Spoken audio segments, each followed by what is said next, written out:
Good morning everyone, welcome to RG Vikramjeet application. आप सभी का स्वागत है यहाँ पे। आज कंजंक्शन की क्लास नंबर 4 अब करेंगे और आज आपकी क्लास लंबी चलेगी थोड़ा, ठीक है। 2 घंटे की क्लास होगी आप लोगों की, तो दिल थाम के बैठिएगा और टाइम निकाल के बैठिएगा। फटाफट से क्लास को स्टार्ट करते हैं। तो आज हम करेंगे कोऑर्डिनेट कंजंक्शन। जो हम पहले कंजंक्शन हमने स्टार्ट किया था कोरिलेटिव कंजंक्शन, वो हमारा ख़त्म हो चुका है। कोऑर्डिनेट कंजंक्शन स्टार्ट करेंगे आज की क्लास में और फिर चीज़ों को आगे बढ़ाएंगे, ठीक है। कल आप लोगों का कंजंक्शन ख़त्म हो जाएगा, उसके बाद कंजंक्शन की प्रैक्टिस करेंगे, फिर वोकैबुलरी करेंगे। चलो भाई, तो आज हम क्या करने वाले हैं?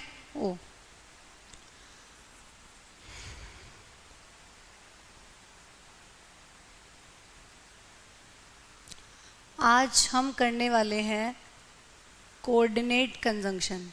अब इसमें से बहुत सी चीज़ें देखो ऐसी आएंगी, मैंने पहले वाली कंजंक्शन क्यों कराई, इसमें बहुत सी चीज़ें ऐसी आएंगी जो आपने पढ़ चुकी होंगी अब, तो अब ये आपको इजी लगेगी वैसे भी, ठीक है। अगर मैं इसको स्टार्टिंग में पढ़ाती तो आपको उतना मज़ा भी ना आता और ये आपको टफ लगती, लेकिन अब आप इसको पढ़ेंगे तो आप बहुत सारी चीज़ें आपके सामने ऐसी आएंगी कि अच्छा ये तो हमने पढ़ ही लिया, ये तो हमने पढ़ ही लिया, ठीक है, क्योंकि ऑलरेडी मैं वो चीज़ें आप लोगों को पढ़ा चुकी हूँ।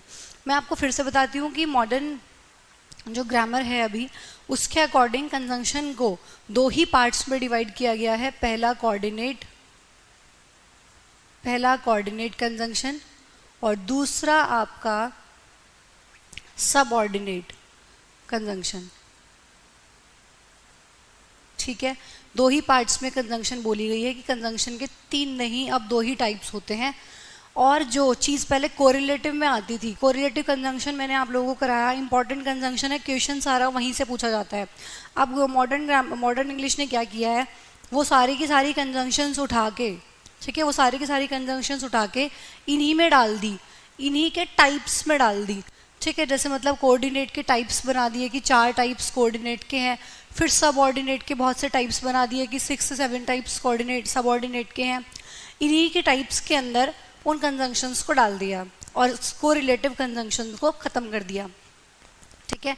तो मैंने आप लोगों को, लेकिन अभी भी जो ग्रामर आप फॉलो कर रहे हो, हम जो चीज़ें फॉलो करते हैं वो ट्रेडिशनल ग्रामर के अकॉर्डिंग करते हैं। जैसे टेंस ही कहता है कि 2 ही तरह के टेंस होते हैं, पास्ट और प्रेजेंट, फ्यूचर होता ही नहीं है, बट हम फिर भी आप लोगों को फ्यूचर के बारे में बताते हैं, फ्यूचर के बारे में पढ़ाते हैं, ठीक है।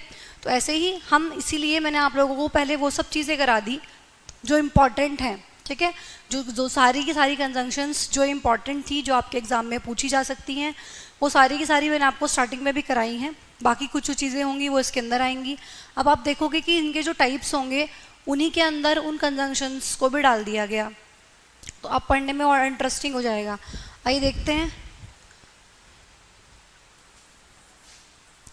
कि कैसे कैसे चीज़ें हैं। कोऑर्डिनेट कंजंक्शन, ऑब्वियस सी बात है कि कंजंक्शन है तो ज्वाइन कराने का ही काम करेगी। ये क्या करेगी, जोड़ेगी चीज़ों को, ठीक है, ज्वाइन कराएगी, चीज़ों को जोड़ने का काम करेगी। तो कोऑर्डिनेट कंजंक्शन क्या करती है, चीज़ों को जोड़ने का काम करती है, सेम लेवल पे चीज़ों को जोड़ती है, इक्वल ग्रामेटिकल रैंक को आपस में जोड़ती है, ठीक है। बस कंजंक्शन के टाइप्स हैं, जोड़ने का काम तो सारी कंजंक्शन करेगी, चाहे वो कोऑर्डिनेट है चाहे वो सबऑर्डिनेट है, जोड़ने का ही काम करना है उसने, ठीक है ना। तो कोऑर्डिनेट कंजंक्शन क्या करेगी, ज्वाइन करने का काम करेगी। Join equal grammatical rank. Equal grammatical rank मतलब क्या हुआ कि भाई सब्जेक्ट को सब्जेक्ट से जोड़ो, ऑब्जेक्ट को ऑब्जेक्ट से जोड़ो, एडजेक्टिव को एडजेक्टिव से जोड़ो, एडवर्ब को एडवर्ब से जोड़ो, ठीक है। मतलब इधर सब्जेक्ट तो उधर भी सब्जेक्ट होना चाहिए, सब्जेक्ट को सब्जेक्ट से जोड़िए, ऑब्जेक्ट को ऑब्जेक्ट से जोड़िए, एडजेक्टिव को एडजेक्टिव से जोड़िए।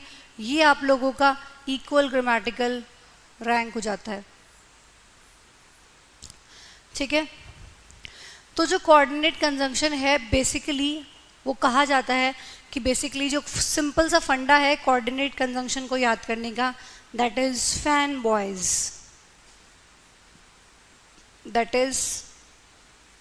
बॉयज। अब इसी में चीज़ें चेंज करके टाइप्स बनाए गए हैं, लेकिन मेन जो कोऑर्डिनेट कंजंक्शन है वो कहा जाता है कि कोऑर्डिनेट कंजंक्शन 7 हैं। फैन बॉयज़ का मतलब यहाँ पे क्या है, सबका अपना अपना देखो एब्रीविएशन है। फैन बॉयज़ का मतलब है F4 है यहाँ पे, F का मतलब हो गया यहाँ पे 4, A का मतलब हो गया यहाँ पे एंड, N का मतलब हो गया यहाँ पे नॉर, B का मतलब हो गया यहाँ पे बट, O का मतलब हो गया यहाँ पे और, Y का मतलब हो गया यहाँ पे येट और S का मतलब हो गया यहाँ पे सो। ठीक है, तो ये बन गया फैन बॉयज़। इस तरीके से आपको शॉर्ट में याद रखना है कि F4 4, A for and, N for nor, B for but, O for or, Y for yet और S for so। Fan boys कहा गया है कि ये आपकी कोऑर्डिनेट कंजंक्शन होती है। फैन बॉयज़ क्या है, आपकी कोऑर्डिनेट कंजंक्शन है। अब जब इनके टाइप्स पढ़ेंगे, इन्हीं में डिटेल ऐड करते करते करते करते और कंजंक्शंस बना दी गई यहाँ से, जो मैंने बताया आपको कि कोरिलेटिव के पार्ट्स इसी में डाल दिए गए, वो धीरे धीरे करके भी हम समझेंगे। ठीक है, तो फटाफट से आप इतना कॉपी कर लीजिए, फिर हम इसके टाइप्स के बारे में पढ़ते हैं। जल्दी से कॉपी कीजिए, फिर टाइप्स पढ़ते हैं। एक एक करके हमें इन सब कंजंक्शंस को पढ़ना है, फॉर को, एंड को, नोर को, बट को, और को, एक एक करके इनको पढ़ेंगे हम। फिर पहले इनके टाइप्स सीखेंगे, फिर एक एक करके उन कंजंक्शंस को पढ़ेंगे।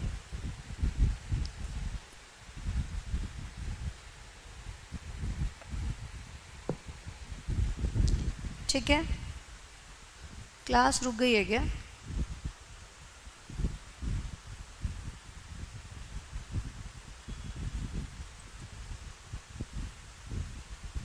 एक बार कमेंट करके बताएंगे भाई क्लास चल रही है क्या?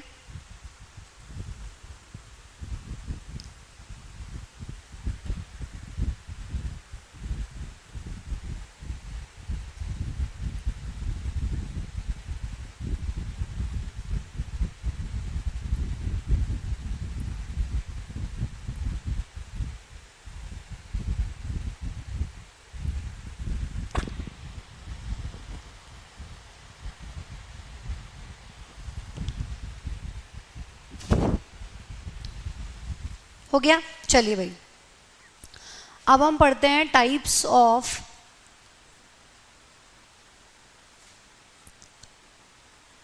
Coordinate conjunctions.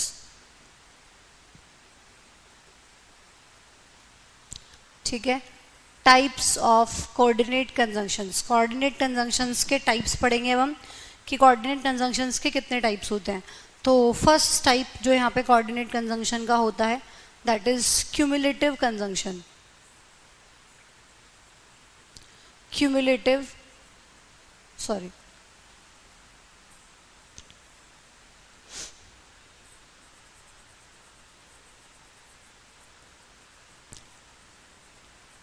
देखिए आप लोगों ने सबसे पहले इस कंजंक्शन को जानने के लिए आपको ये पता होना चाहिए कि क्यूमुलेटिव वर्ड का मतलब क्या होता है। आप लोगों ने बचपन में पढ़ा होगा, कभी ध्यान हो, कभी 9th-10th क्लास में पढ़ाया जाता है क्यूमुलेटिव फ्रीक्वेंसी, है ना। तो वहाँ पे हम फ्रीक्वेंसी जब क्यूमुलेटिव निकालते थे तो ऐड करते थे, कुछ ना कुछ ऐड करते थे, तो क्यूमुलेटिव फ्रीक्वेंसी आ जाती थी। कोई बात नहीं, अगर आप लोगों को नहीं पता तो आपको इतना ध्यान रखना है कि क्यूमुलेटिव का मतलब होता है कुछ ना कुछ उसमें ऐड करना। ठीक है, क्यूमुलेटिव का मतलब क्या होता है, कुछ ना कुछ उसमें ऐड करना। अब क्यूमुलेटिव कंजंक्शन की मैं अगर बात करूँ, कुछ ना कुछ ऐड करना, इसके अंदर कौन सी कंजंक्शन आ जाएंगी, आपका एंड इसके अंदर आ गया। जो ये फैन बॉयज़ पीछे पढ़ाया है इसमें देखो एंड था, तो ये आपका क्यूमुलेटिव कंजंक्शन के अंदर आ गया एंड। अब मैंने कहा कि क्यूमुलेटिव का मतलब होता है कि उसमें कुछ ना कुछ ऐड करना। अब देखो इन्होंने एंड में ही एडिशन करके और चीज़ें बना दी, जैसे कि एंड के साथ आपका आ गया एंड नॉट। ठीक है, और जो मैंने आप लोगों को पढ़ाया बोथ के साथ किसका यूज़ होता है, एंड का यूज़ होता है।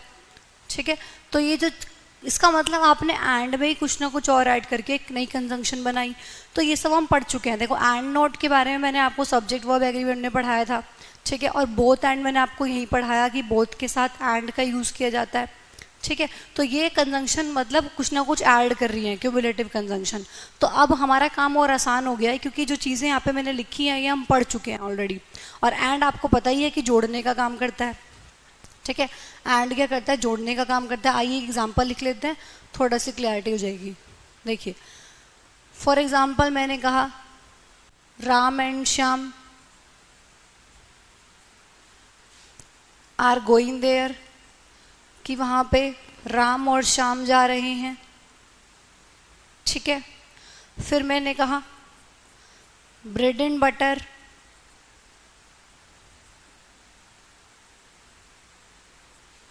Is a wholesome food. ठीक है, ब्रेड एंड बटर क्या है?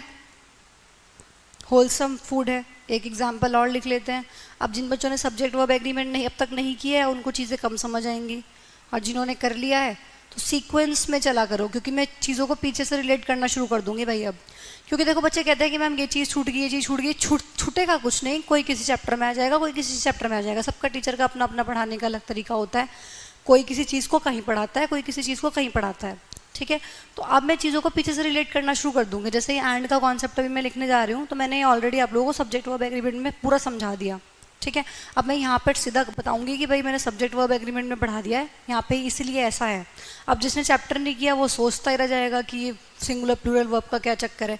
तो अब मेरी क्लास में जब भी चलोगे सीक्वेंस से चलना भाई। ठीक है, अब सीक्वेंस से चलना, कौन सी चीज़ कहाँ रिलेट करवा दूँ, बोल दूँ कि वहाँ कर आई थी, फिर आप लोगों को दिक्कत हो सकती है। तो ब्रेड एंड बटर इज लगाऊं या फिर आर लगाऊं? Two different commodities.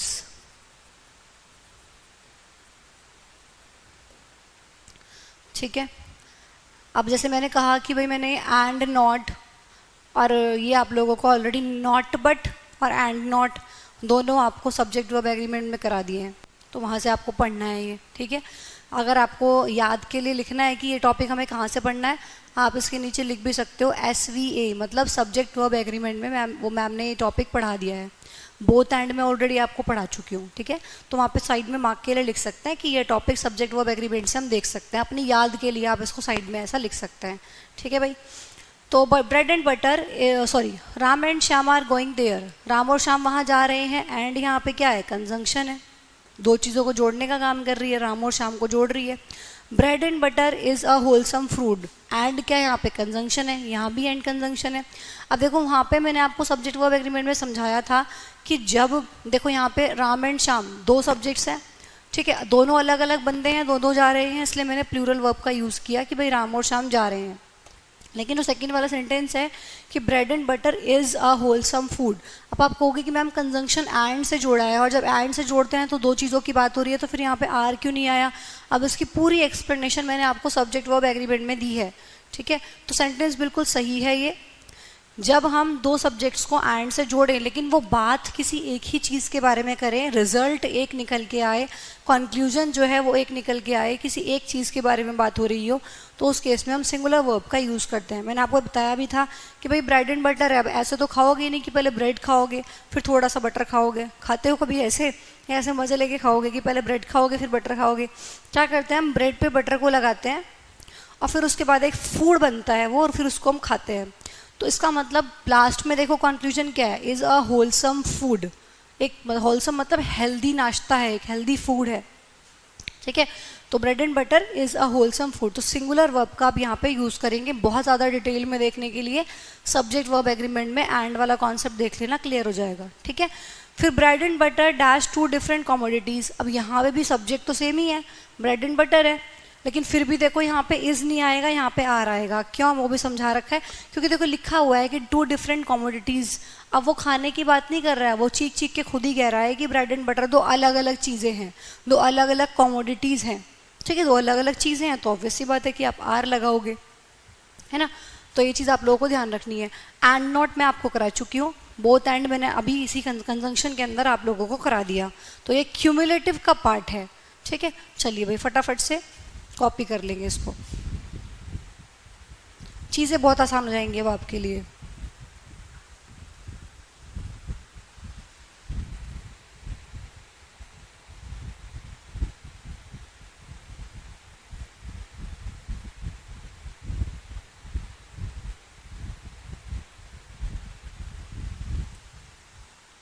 हो गया कॉपी?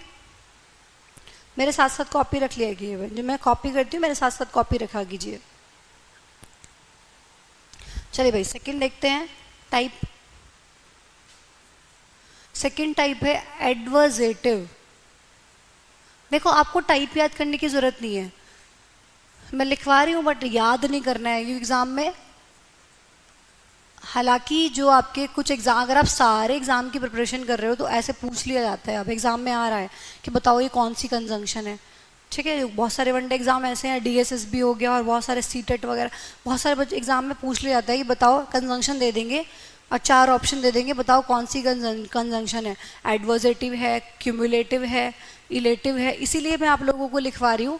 एसएससी बहुत कम पूछती है इन चीज़ों को, ठीक है। एसएससी की अगर हम बात करें तो कम पूछेगी, लेकिन ये लिखवाया क्यों जा रहा है, टाइप्स लिखवाने की ज़रूरत क्या है, सीधा सीधा ये क्यों नहीं लिखवा दिया कि कोऑर्डिनेट कंजंक्शन में भाई ये कंजंक्शंस आती हैं, रट लो, ठीक है। कोऑर्डिनेट कंजंक्शंस के अंदर टाइप्स ना लिखवा के बहुत से टीचर ऐसे करते हैं, पूरा चार्ट बना देते हैं कि भाई ये कंजंक्शंस हैं, ये कोऑर्डिनेट कंजंक्शन के अंदर आती हैं, बात ख़त्म हो गई। क्या एडवर्जेटिव है, क्या क्यूमुलेटिव है, तो उसको नहीं बताते। लेकिन आप सब एग्ज़ाम की प्रिपरेशन कर रहे हो, हर तरह का बच्चा मुझसे पढ़ रहा है, तो मुझे बताना पड़ेगा उसको भी कि भाई कौन सी वाली कंजंक्शन किस टाइप के अंदर आती है, ताकि अगर आपके एग्जाम में, किसी भी एग्जाम में क्वेश्चन पूछ लिया जाए कि बताओ ये कौन सी कंजंक्शन है, 4 ऑप्शन आपके पास आ जाएं तो आप बता सको। इसलिए टाइप्स कराना ज़रूरी है, ठीक। तो एडवर्जेटिव कंजंक्शन, जैसा नाम वैसा काम। एडवर्स का मतलब क्या होता है, एडवर्जेटिव का मीनिंग क्या है, एडवर्स का मतलब उल्टा कर देना, ठीक है ना। एडवर्स का मतलब क्या, उल्टा कर देना, जो उल्टी बात करे, ठीक है ना। जो सेंटेंस को पॉजिटिव को नेगेटिव से जोड़ दे, हमेशा उल्टी सेंस लेके आए, वो आपका क्या होगा, एडवर्जेटिव कंजंक्शन होगा। एडवर्स से ही पता लग रहा है कि जो उल्टी बात करे। फॉर एग्जाम्पल बट, इसके अंदर कौन सी कंजंक्शन आ गई आपकी, बट हो गया, ठीक है। येट हो गया, वेयर एज हो गया, नेवरथलेस हो गया। ये आपकी कंजंक्शन इसके अंदर आ जाते हैं जो उल्टी बात करेंगे, ठीक है ना। बट क्या करता है, हमेशा पॉजिटिव को नेगेटिव सेंटेंस से जोड़ता है। येट का काम भी यही है, जैसे मैंने कह दिया भाई मेहनत तो उसने बहुत की थी, येट ही फेल्ड, फिर भी फेल हो गया, ठीक है। उल्टा काम हुआ ना, मेहनत की फिर भी फेल हो गया। तो इसलिए जो उल्टे एडवर्जेटिव कंजंक्शन होते हैं, जो हमेशा उल्टी चीज़ों को, उल्टी बात करें, हमेशा पॉजिटिव को नेगेटिव से जोड़े। इनको डिटेल में पढ़ेंगे अभी, ठीक है, पढ़ेंगे इनको डिटेल में। बट को, येट को, 2 कंजंक्शन है जिनको हम अभी आगे पढ़ेंगे, ठीक है। फिर थर्ड टाइप की जो कंजंक्शन आती है आप लोगों की, दैट इज ऑल्टरनेटिव कंजंक्शन। ये किसके पार्ट्स चल रहे हैं, ये आपके कोऑर्डिनेट कंजंक्शन के पार्ट्स चल रहे हैं। मैं रिवाइज करा दूंगी अभी सब कुछ, दोबारा से एक बार कर लीजिए, फिर इसको एक बार रिवाइज कर लेंगे, चीज़ें क्लियर हो जाएंगी, घबराने की ज़रूरत नहीं है। पर ये टाइप्स लिखवाने ज़रूरी है क्योंकि एग्जाम में क्वेश्चन पूछ लिया जाता है कई बार, ठीक है। ऑल्टरनेटिव कंजंक्शन, ऑल्टरनेटिव कंजंक्शन क्या होती है, ऑल्टरनेटिव का मतलब क्या होता है, ऑप्शन, आपके पास ऑप्शन है, चाहे तो ये चाहे तो ये, कहते हैं इसका, कहते हैं किसी से पूछते हैं यार इसका ऑल्टरनेट बताना क्या हो सकता है, और मतलब और हम क्या कर सकते हैं, तो और जैसा नाम वैसा काम। ऑल्टरनेट कंजंक्शन मतलब जो हमेशा ऑप्शंस दे। ऑप्शन कौन देता है, और देता है। देखो ऑप्शन, ऑप्शन कौन देता है, और, या तो ये या ये। मैंने अगर कहा राम और श्याम, तो या तो राम या श्याम ऑप्शन है। राम और Shyam is going to market, या तो राम जा रहा है या श्याम जा रहा है, तो और क्या कर रहा है, ऑप्शन दे रहा है, या तो ये या ये। तो ऑल्टरनेटिव कंजंक्शन क्या करती है, जो ऑप्शंस देती हैं उन्हीं को हम ऑल्टरनेटिव कंजंक्शन कहते हैं। इतना डीप आपको कोई नहीं पढ़ा सकता, मैं फिर से कह रही हूँ कि सिर्फ और सिर्फ ये लिखवा देते हैं कि बताओ ये कंजंक्शंस हैं सारी, ठीक है, इनको याद कर लेना, एक कोऑर्डिनेट कंजंक्शन होती है। लेकिन इस तरीके से कि कौन सी किसके अंदर आ रही है, क्यों आ रही है, नाम से ही पता चल रहा है, तो इससे ज़्यादा और आप क्या पढ़ेंगे, ठीक है ना। मैं अपनी तरफ से पूरी कोशिश करती हूँ कि आपको हर एक चीज़ पढ़ाऊँ, कोई भी चीज़ ऐसी ना रहे जो मेरी साइड से आप लोगों के लिए छूट जाए। हर एक चीज़ को डीपली पढ़ना है। मैंने खुद वादा किया है कि बिल्कुल बेसिक से लेकर एडवांस लेवल तक हम चीज़ों को लेके जाएंगे, ठीक है। ऑल्टरनेटिव कंजंक्शन मतलब और आ गया इसमें, अदरवाइज आ गया,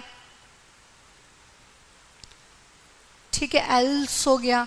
ये भी आपके सामने क्या डालते हैं, ऑप्शन डालते हैं, और हो गया, अदरवाइज हो गया, एल्स हो गया, ठीक है। और देखो अब मैंने और में ही क्या किया, डिटेल ऐड कर दी, ठीक है। देखो और से जो मैं आप लोगों को ऑलरेडी करा चुकी हूँ, ईदर और बना, ठीक है, ईदर और, तो ये भी इसी के अंदर आ जाएगा। और में ही डिटेल ऐड कर दी, ईदर और बना, ठीक है। जैसे नीदर नोर हो गया,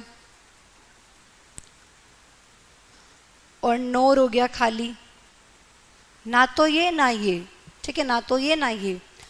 तो यहाँ पे ये आपका क्या करेगा, ऑप्शंस देगा आपको, ठीक है, ऑल्टरनेटिव कंजंक्शन के अंदर आ जाता है। अब देखो मैं यहाँ पे अगर बात करूँ तो ये भी आप लोगों का मैं करा चुकी हूँ, क्योंकि और का मतलब तो क्या होता है, इसका कोई कॉन्सेप्ट नहीं है, बस ऑप्शन देगा। जैसे मैंने बोला राम और Shyam is going to market, बस यहाँ से अगर आपको कुछ ध्यान रखना है तो वो एक चीज़ है। जैसे मैंने बोला राम, जब मैंने पहले लिखा था राम एंड श्याम तो हमने प्लूरल वर्ब लगाई थी, Ram and Shyam are going to market. लेकिन जब मैं और से कनेक्ट करूँगी, राम और Shyam dash going to market, भाई या तो राम जा रहा है या श्याम जा रहा है, अब हमें नहीं पता कि कौन जा रहा है।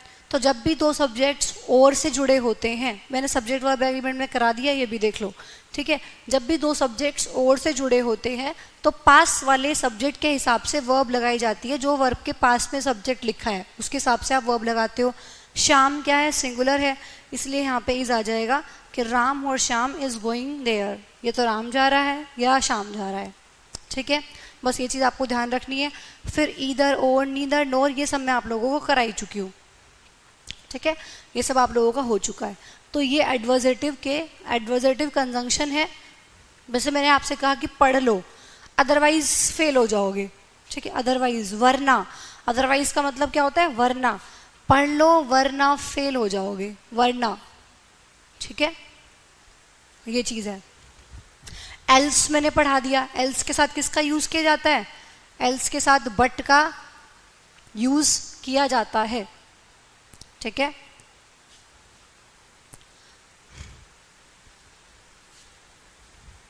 चलिए भाई, ये मैंने आपको पढ़ा दिया, कॉपी कर लीजिए फटाफट से। फिर एक कंजंक्शन और है इसकी, उसके बारे में भी पढ़ते हैं।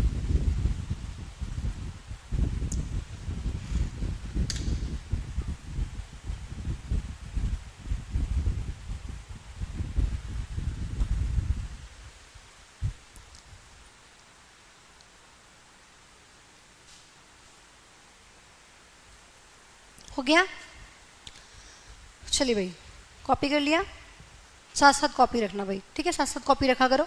कुछ टाइम एक्स्ट्रा देती हूँ आपको नोट करने के लिए, ताकि किसी का छूट गया तो वो नोट कर ले। नेक्स्ट देखो, इलेटिव कंजंक्शन, लास्ट टाइप है इसका कोऑर्डिनेट कंजंक्शन का, इलेटिव कंजंक्शन। इलेटिव कंजंक्शन का मतलब क्या होता है, इलेटिव का मतलब क्या होता है, देखो शुरू से मैंने बताया जैसे जैसे नाम आ रहे हैं वैसे वैसे ही काम आ रहे हैं।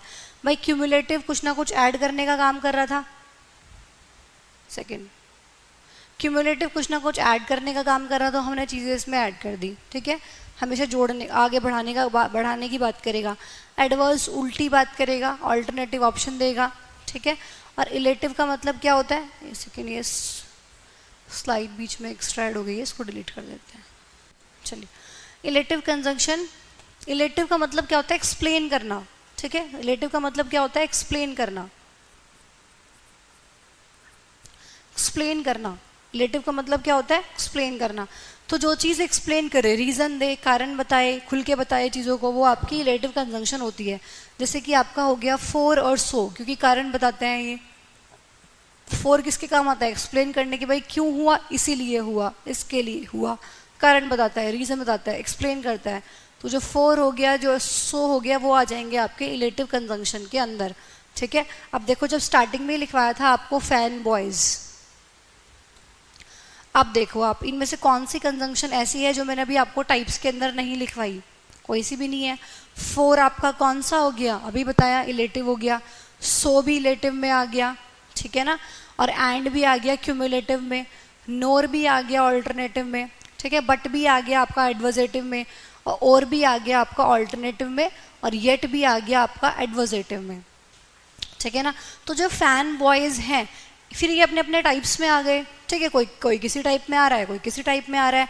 तो मेरा बताने का ये मकसद था, ठीक है। और इससे अलग, फैन बॉयज़ से अलग जो जो कंजंक्शंस कोऑर्डिनेट में आई वो मैंने आप लोगों को लिखवा दी, ठीक है।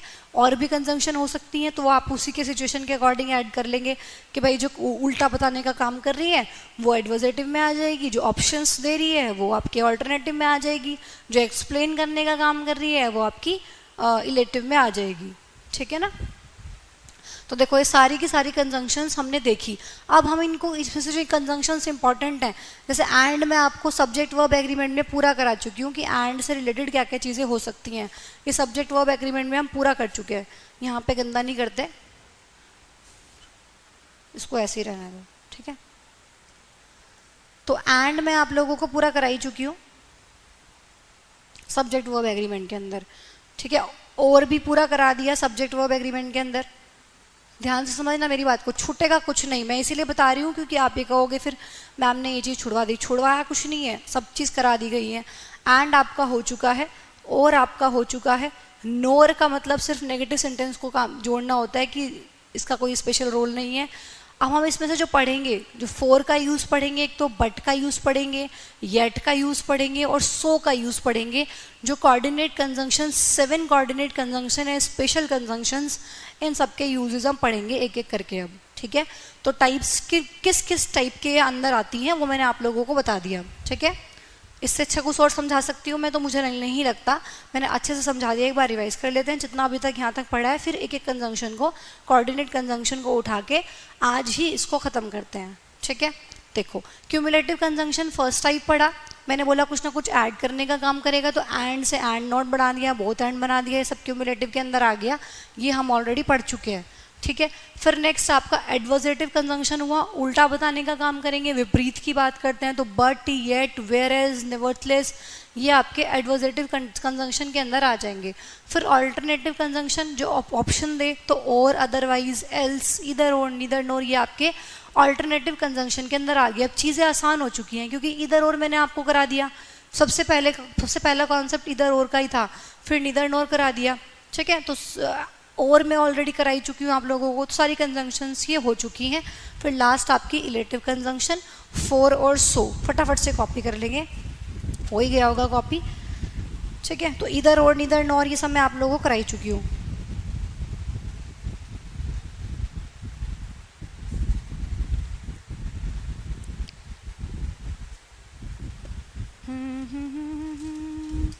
इतना क्लियर है आप लोगों को? अगर इतनी बात समझ आई तो फटाफट से मुझे पहले एक थम्स अप सेंड करेंगे और बोलेंगे कि यस मैम क्लियर है सब कुछ। अगर इतनी बात क्लियर है तो फिर आगे बढ़ते हैं, जल्दी से बताएंगे फटाफट से कितनी बात क्लियर है या नहीं।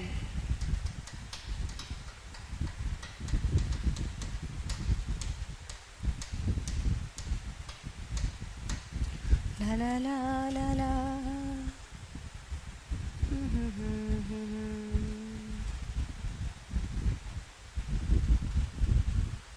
हो गया? चलिए भाई, अब इसमें से एक एक करके पढ़ते हैं। इतनी बात ठीक है भाई, सब बच्चे कह रहे हैं कि सब कुछ क्लियर है मैम। यस मैम, एकदम से अच्छे समझ आ रहा है। बच्चा कह रहा है कि यस मैम, इतना अच्छा हमने आज तक कहीं नहीं पढ़ा, थैंक यू सो मच, ठीक है। आकाश कह रहे हैं कि मैम वेरी नाइस मैम, बहुत अच्छा समझ आया, थैंक यू थैंक यू। एक बच्चा कह रहा है कि मैम हमने एक बैच और भी ले रखा है, बट हमने इतना अच्छा हमें आज तक समझ नहीं आई कंजंक्शन, आपने बहुत अच्छे से पढ़ा, थैंक यू सो मच बेटा। चलिए भाई, आज काफ़ी सारे बच्चे लाइव हैं, ठीक है, क्योंकि आज लंबी क्लास चलेगी और बच्चे थोड़ा जोश में बैठे हैं आज। चलो भाई देखते हैं कि यहाँ पे, हाँ एक एक करके हमें जो इंपॉर्टेंट कंजंक्शन है कोऑर्डिनेट में से उनको करके पढ़ना है, ठीक। फोर, तो पहले हम फोर पढ़ेंगे इसमें से, ठीक है। फोर के बारे में पढ़ेंगे।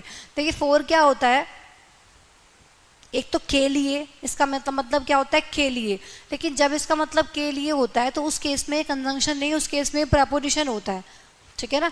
जैसे मैंने कहा कि I came here for you, मैं यहाँ आया तुम्हारे लिए, I came here from for you, ठीक है। ध्यान से सुनना मेरी बात को, मैंने बोला आई केम हेयर।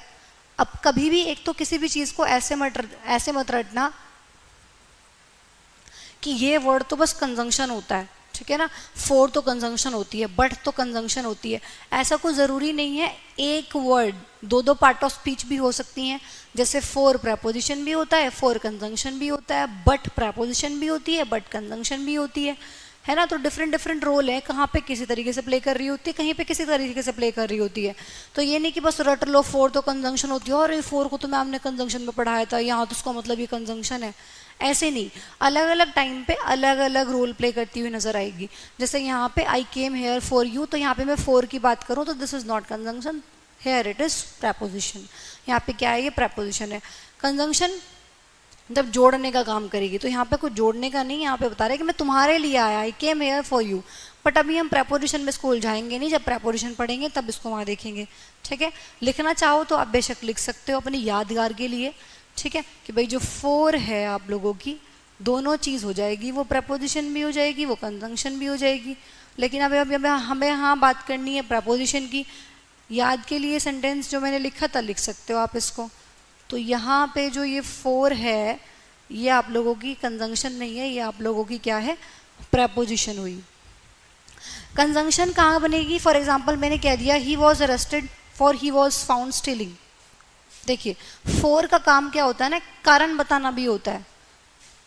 ये आपका फर्स्ट एग्जाम्पल हुआ, इसी के नीचे लिख देते हैं। मैंने बोला ही वॉज अरेस्टेड, सुन के थोड़ी हैरानी होगी अब आप लोगों को। He was arrested for he was found stealing. भाई उसको चोरी करते हुए पकड़ा गया, उसको इसलिए अरेस्ट कर लिया गया। ठीक है ना। अब देखिए यहाँ पे फोर का काम क्या होता है, कारण बता रहा है वो, क्यों अरेस्ट किया गया उसको, क्योंकि उसको चोरी करते हुए पकड़ा गया था वो। ठीक है, वो चोरी करते हुए पकड़ा गया था और इसलिए उसको अरेस्ट कर लिया गया। ठीक है, अब आप कहोगे कि मैम यहाँ बिकॉज भी तो लगा सकते थे। देखो he was arrested because he was found stealing, बिल्कुल लगा सकते हो, कोई दिक्कत नहीं है। ऐसा नहीं है कि सिर्फ फोर लिख दिया तो फोर ही आएगा। ठीक है, मैंने कहा ना कि अलग अलग चीज़ें आप लगा सकते हो, पर डिपेंड करता है। इसका मतलब ये नहीं है कि वो एक ही चीज़ आएगी, सेंटेंस सही होना चाहिए। दो दो चीज़ें, तीन तीन चीज़ें भी आप लगा सकते हो, कुछ और भी लगा सकते हो। ठीक है, कारण बता रहा है तो he was arrested he was found stealing. तो फोर का काम क्या होता है, रीजन कारण बताना भी होता है, एक्सप्लेन कर रहा है वो। देखो एक्सप्लेनेशन कर रहा है। फोर किस में आता है आपका, इलेटिव कंजंक्शन के अंदर आता है, पीछे लिखवाया अभी रहा। ठीक है, तो ये आपका एक्सप्लेनेशन दे रहा है कि उसको अरेस्ट कर लिया गया। क्यों अरेस्ट किया गया भाई, क्यों अरेस्ट किया गया भाई, क्योंकि वो चोरी करता हुआ पकड़ा गया था, इसलिए उसको अरेस्ट कर लिया गया। तो फोर का काम क्या होता है, चीज़ों को एक्सप्लेन करना भी होता है, रीज़न बताना भी होता है। इसीलिए यहाँ पे जो फोर लिखा हुआ है बिल्कुल सही है। तो यहाँ से आज आपको नई बात पता लगी कि यहाँ पे देखो बिकॉज की जगह आप फोर का भी यूज़ कर सकते हो। कितनी बढ़िया बात आपको पता लगी। बहुत से बच्चे एग्जाम में सोचते हैं कि यार ये फोर कैसे आ गया। फॉर एग्जाम्पल आपके पास सेंटेंस लिखा आ गया, ठीक है, एक और सेंटेंस लिखती हूँ, उससे और अच्छे से समझ आएगा। मैंने बोला आई डिड नॉट कम,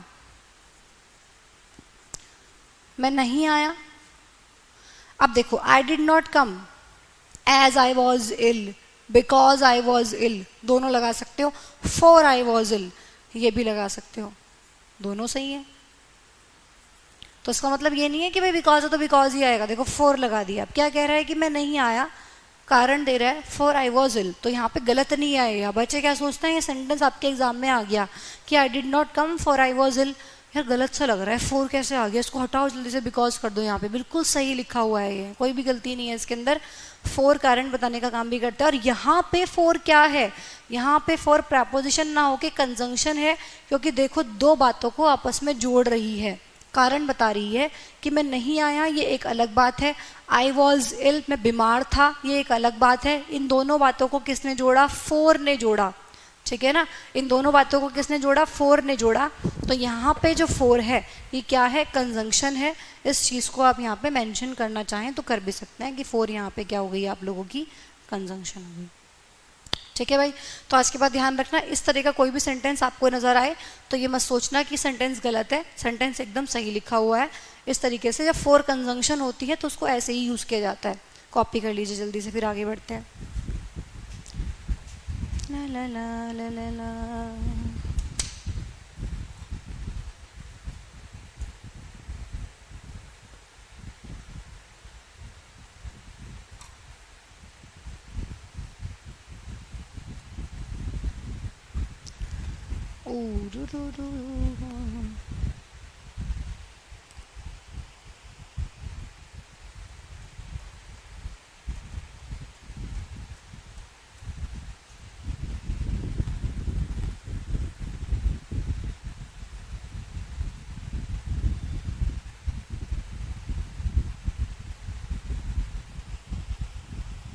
सब कुछ पढ़ना पड़ेगा बेटा, सब कुछ पढ़ना पड़ेगा। बच्चा कह रहा है कि मैम इतना पढ़ना पड़ेगा कि बिल्कुल। तैयारी किस चीज़ की कर रहे हो आप, ये भी तो देखो, कंपटीशन की तैयारी कर रहे हो भाई, कोई हलवा थोड़ी ना है, सब पढ़ना पड़ेगा। इसलिए तो इतना डीपली पढ़ाया जा रहा है आप लोगों को। अब आप खाली प्री के लिए बैठे हो तो देखो बच्चा, मैं कुछ नहीं कह सकती आप लोगों को। अगर आप खाली प्री की सोच लगा के बैठे हो तो फिर मेरे पास कोई जवाब नहीं है, ठीक है। लेकिन अगर आप लोगों ने बड़ी बड़ी प्लानिंग कर रखी है कि भाई मेंस भी क्लियर करना है, एग्ज़ाम क्लियर करना है, तो ये तो कुछ भी नहीं है, तो पढ़ना पड़ेगा। मेंस में तो यही सब आना है। मैं तो ये सोच के पढ़ा ही नहीं रही हूँ ना कि मुझे प्री का पढ़ाना है, मैं तो ये सोच के पढ़ा रही हूँ कि भाई मुझे आप लोगों को दोनों लेवल लेके चलना है।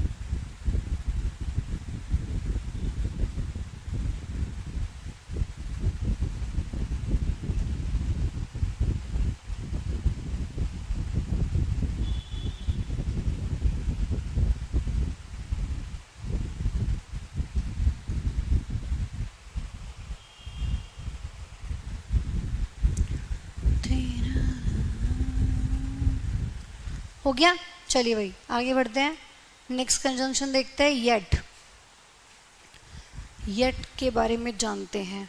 आइए भाई साहब क्या कहते हैं। येट को भी देख लेते हैं। कौन सा कलर लिया है मैंने यार, ये बड़ा रिफ्लेक्शन मारता है, बोर्ड कुछ दिखाई भी नहीं देता। पुराने स्टूडियो में लग रहा है वापस जाना पड़ेगा।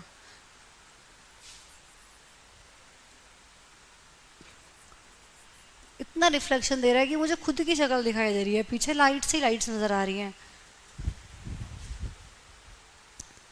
Old is gold. चलो येट, तो येट क्या कहेगा भाई, येट क्या बात करता है। अब देखो मैं येट की बात करूं तो पहले मैं इसके लेके 2 एग्जाम्पल लिखना पसंद करूंगी, उसके बाद मैं इसके बारे में बताना पसंद करूंगी, ठीक है। तो पहले हम इसके रिलेटेड 2 एग्जाम्पल्स यहाँ पे देखते हैं। मैंने बोला वी हैव नॉट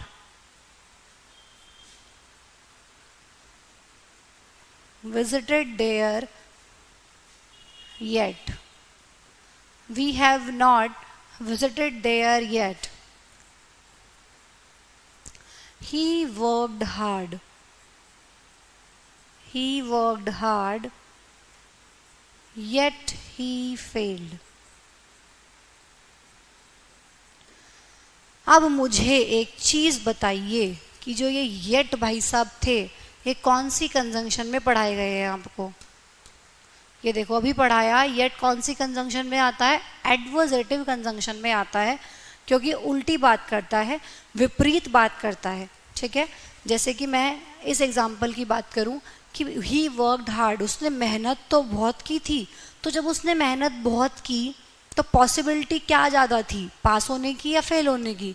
ऑब्वियस सी बात है कि भाई किसी ने मेहनत बहुत ज़्यादा की है तो पॉसिबिलिटी पास होने की ज़्यादा है, लेकिन उल्टा हो गया, पास ना होके वो क्या हो गया, बेचारा फेल हो गया। तो उल्टी बात हो गई ना, एडवर्स कर दिया सिचुएशन को उसने। तो यही देखो येट ने यहाँ पे क्या किया, सिचुएशन को एडवर्स करता है ये, इसलिए एडवर्सेटिव कंजंक्शन के अंदर आ जाता है, ठीक है। भाई उसने बहुत मेहनत की थी, येट ही फेल्ड, फिर भी फेल हो गया, ठीक। उसने मेहनत तो बेचारे ने बहुत की थी, फिर भी फेल हो गया, ठीक है। अब यहाँ पे जो ऊपर वाला सेंटेंस है, we have not visited there yet, क्या येट यहाँ पे देखो, येट यहाँ 2 बातों को जोड़ रहा है। उसने मेहनत की, फेल हो गया, दोनों अलग अलग बातें हैं, दोनों को जोड़ दिया येट ने। तो येट यहाँ पर क्या हुआ आप लोगों का, डेफिनेटली येट यहाँ पर क्या है आप लोगों का, कंजंक्शन हुआ कि उसने मेहनत बहुत की फिर भी फेल हो गया। लेकिन ऐसा क्या रट लोगे हमेशा के लिए कि भाई येट तो कंजंक्शन होता है। अब इससे ऊपर वाले सेंटेंस में देखो येट कंजंक्शन है ही नहीं, क्योंकि जोड़ने का कुछ काम कर ही नहीं रहा है। यहाँ तो सीधे सीधे एक ही सेंटेंस और कहा जा रहा है कि हम उनके घर अब तक नहीं गए हैं, we have not visited there yet, हम अब तक वहाँ पे नहीं गए हैं, ठीक। एक ही बात है, जोड़ तो कुछ रहा ही नहीं इसमें, येट कुछ भी जोड़ने का काम नहीं हो रहा है, एक ही बात कही जा रही है कि भाई हम अब तक वहाँ पे नहीं गए हैं।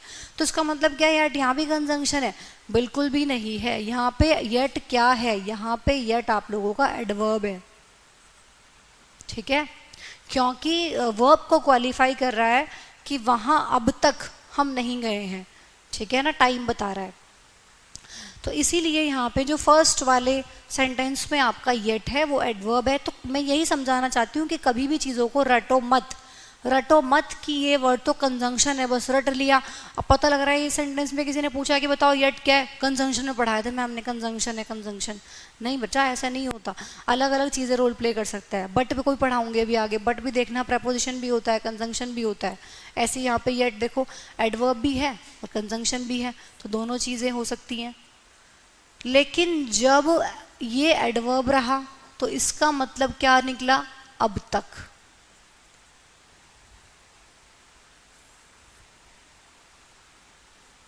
अब तक, ठीक है। और जब ये कंजंक्शन रहा तो इसका मतलब क्या निकला, फिर भी।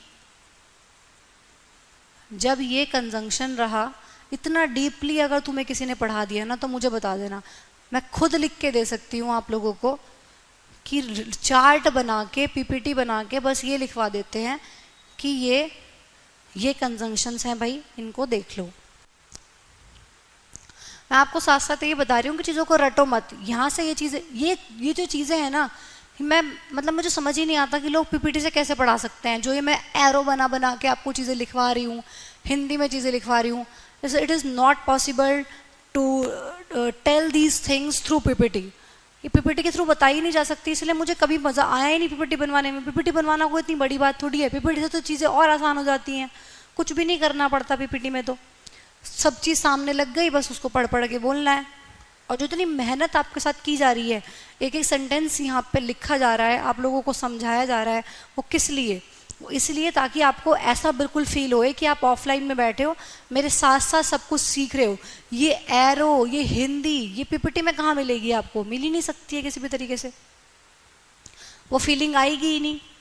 रटा रटा मिल जाएगा, सब लिखा लिखा मिल जाएगा, है ना। तो जो एरो बनाने का अलग ही मज़ा है, ये यूं घुमाने का अलग ही मज़ा है, ये नोट्स बनाने का अलग ही मज़ा है, तो ये चीज़ नहीं आती। आपने देखा भी होगा, शुरू की 2 क्लासेस मैंने भी पीपीटी से ली थी। नाउन शायद पढ़ाया आपको, और शायद नाउन के भी कुछ, नाउन में भी पूरा मैंने लिख के पढ़ाया। 1-2 क्लासेस शायद कुछ पीपीटी से ली थी, मज़ा ही नहीं आया यार, क्या हो रहा है यार, ऑफलाइन वाली फीलिंग आ ही नहीं रही। बच्चों को बोल रहे हैं कि मैम ऑफलाइन वाली फीलिंग देनी है, ऑफलाइन वाली फीलिंग तो कहीं से कहीं तक भी नहीं आ रही। ऑफलाइन वाली फीलिंग तभी तो आएगी ना जब इस तरीके से पढ़ोगे आप लोग। मज़ा नहीं आया मुझे, फिर मैंने खुद ही बंद कर दिया, नहीं पढ़ाना इससे भाई, बच्चों के साथ खिलवाड़ नहीं करना है मुझे। जिस तरह पढ़ाते हैं बिल्कुल वैसे ही पढ़ाना है, जैसे यहाँ ऑफलाइन में मैं अपना बेस्ट लेती हूँ, बिल्कुल वैसे ही ऑनलाइन में भी लेना है। चलो फटाफट से कॉपी करो, फिर आगे बढ़ाते हैं बात को।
ठीक है, चलो भाई आगे बढ़ते हैं। अब देखो ये येट है, ये अकेला तो देखो ऐसे यूज हो जाएगा, अकेला यूज हो रहा है, किसी के साथ की जरूरत नहीं पड़ रही इसको, बिल्कुल अकेला यहाँ पे यूज हो रहा है कि he worked hard yet he failed. ये पेयर में भी यूज होता है, कैसे अभी आइए देखते हैं।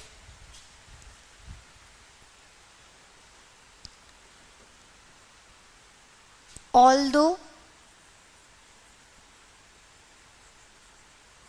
या दो, इनका पेयर क्या होता है, सॉरी, ऑल्दो या दो, इनका पेयर क्या होता है, येट होता है या फिर कोमा, ठीक है, या तो कोमा या फिर येट। तो ये यहाँ पे येट अकेला भी यूज होता है और येट ऑल्दो और दो के साथ पेयर में भी यूज होता है। ऑल्दो और दो का मतलब क्या होता है? ऑल्दो और दो का मतलब होता है हालांकि, ठीक है। यद्यपि भी होता है, लेकिन बहुत सारे बच्चों को यद्यपि का ही मतलब नहीं पता होता कि यद्यपि क्या होता है। हालांकि से आप ज़्यादा अच्छे समझ पाएंगे। तो इन दोनों का हिंदी मीनिंग क्या होता है? हालांकि। अरे यार ये डबल प्रिंटिंग क्यों हो रही है? मेरे हाथ पूछा फिंगर लग रही है, ठीक है। हालांकि, ठीक। तो ये हालांकि इसका हिंदी मीनिंग होता है, ठीक है। ऑल्दो के साथ येट भी आता है, ऑल्दो के साथ कोमा भी आता है, और ऑल्दो और दो अकेले भी यूज होते हैं कि कुछ नहीं आएगा, सिर्फ अकेले यूज हो जाते हैं, अकेले सिंगल सिंगल भी यूज होता है। और येट तो आपको पता ही है कि अकेला यूज हो चुका है। सबके एग्जांपल्स करेंगे, अभी सब कुछ समझाऊंगी, ठीक है। तो अभी जैसे जैसे मैं लिख रही हूँ वैसे वैसे लिखते जाना। तो जो ये ऑल्दो और दो है ये अकेले भी यूज होते हैं, कुछ नहीं, आगे किसी चीज़ की ज़रूरत नहीं है, अकेला यूज़ हो जाएगा, ठीक है। और येट तो आप पढ़ ही चुके हो कि अकेले भी अकेला यूज़ हो जाता है, कुछ भी चीज़ की ज़रूरत नहीं है, ठीक है। अकेले अकेले भी यूज़ होते हैं और पेयर में लेते हैं। तो फिर जब पेयर में कब होंगे? ऑब्वियसली बात है, जब दो बातों को जोड़ने की ज़रूरत लग रही हो, जब दो बातें अलग अलग कही जा रही हो, तो उस केस में आप यहाँ पे ऑल्दो और येट या फिर ऑल्दो या कोमा का यूज़ करते हुए नजर आएंगे, ठीक है। फॉर एग्जाम्पल मैंने कहा, जैसे मैंने कह दिया although he was innocent. Example से समझेंगे इस चीज को। मैंने कहा although he was innocent, although he was innocent he was arrested.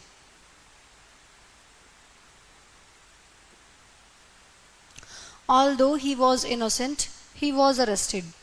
Although का मतलब क्या है? हालांकि। कह रहा हालांकि वो इनोसेंट था, उसको अरेस्ट कर लिया गया, ठीक है ना। हालांकि वो इनोसेंट था, उसको अरेस्ट कर लिया गया। अब देखो इसमें एरर कैसे आती है। अब इसको आप दो तरीके से सेंटेंस को बना सकते हो। कैसे कैसे? Although he was innocent, इस कॉमे की जगह ये येट भी लगा सकते हो, क्योंकि मैंने बताया ना, तो कॉमे से कनेक्ट होगा, ये येट से कनेक्ट होगा। अब एरर कैसे आती है? दोनों चीज लगा देता है, या तो कॉमा भी लगा दिया, येट भी लगा दिया, वो गलत हो जाएगा। फॉर एग्जाम्पल मैंने इसी को मैं थोड़ा सा चेंज करके लिखती हूँ। मैंने ऐसे लिख दिया, ये बहुत इंपॉर्टेंट पॉइंट है भाई, ये समझना है आप लोगों को, ठीक है। बहुत इंपॉर्टेंट है, इस पर इंपॉर्टेंट मार्क कर लेना। ये एरर बहुत ज़्यादा यहाँ से पूछी जाती है, ठीक है। ऑल्दो ही वॉज इनोसेंट ऐसे लिख दिया, देखो, येट ही वॉज अरेस्टेड। अरे भाई एक ही चीज़ करनी है, या तो कोमा लगा लो कनेक्ट करने के लिए, या फिर येट लगा लो। हालांकि वो बहुत इनोसेंट है, sorry he was, although he was innocent, was लगाओ, वॉज तो लगाया ही नहीं, ठीक है ना, कोई बात नहीं। Although he was innocent he was arrested, ठीक है। हालांकि वो बहुत इनोसेंट था, फिर भी उसको अरेस्ट कर लिया गया, ठीक। तो हालांकि वो बहुत इनोसेंट था, फिर भी उसको अरेस्ट कर लिया गया। फिर भी बोलना है तो या तो येट लगा लो, और अगर येट नहीं लगा रहे तो कॉमे से भी कनेक्ट कर सकते हो, बट दोनों चीज़ें नहीं आएंगी, तो ये आपका गलत हो जाएगा सेंटेंस, क्योंकि इसमें दोनों चीज़ें लगी हुई है। ये सेंटेंस सही है, और खाली येट भी लगा सकते थे, वो मैं लिखूंगी अभी, पहले आप इतना कॉपी कर लो जल्दी से।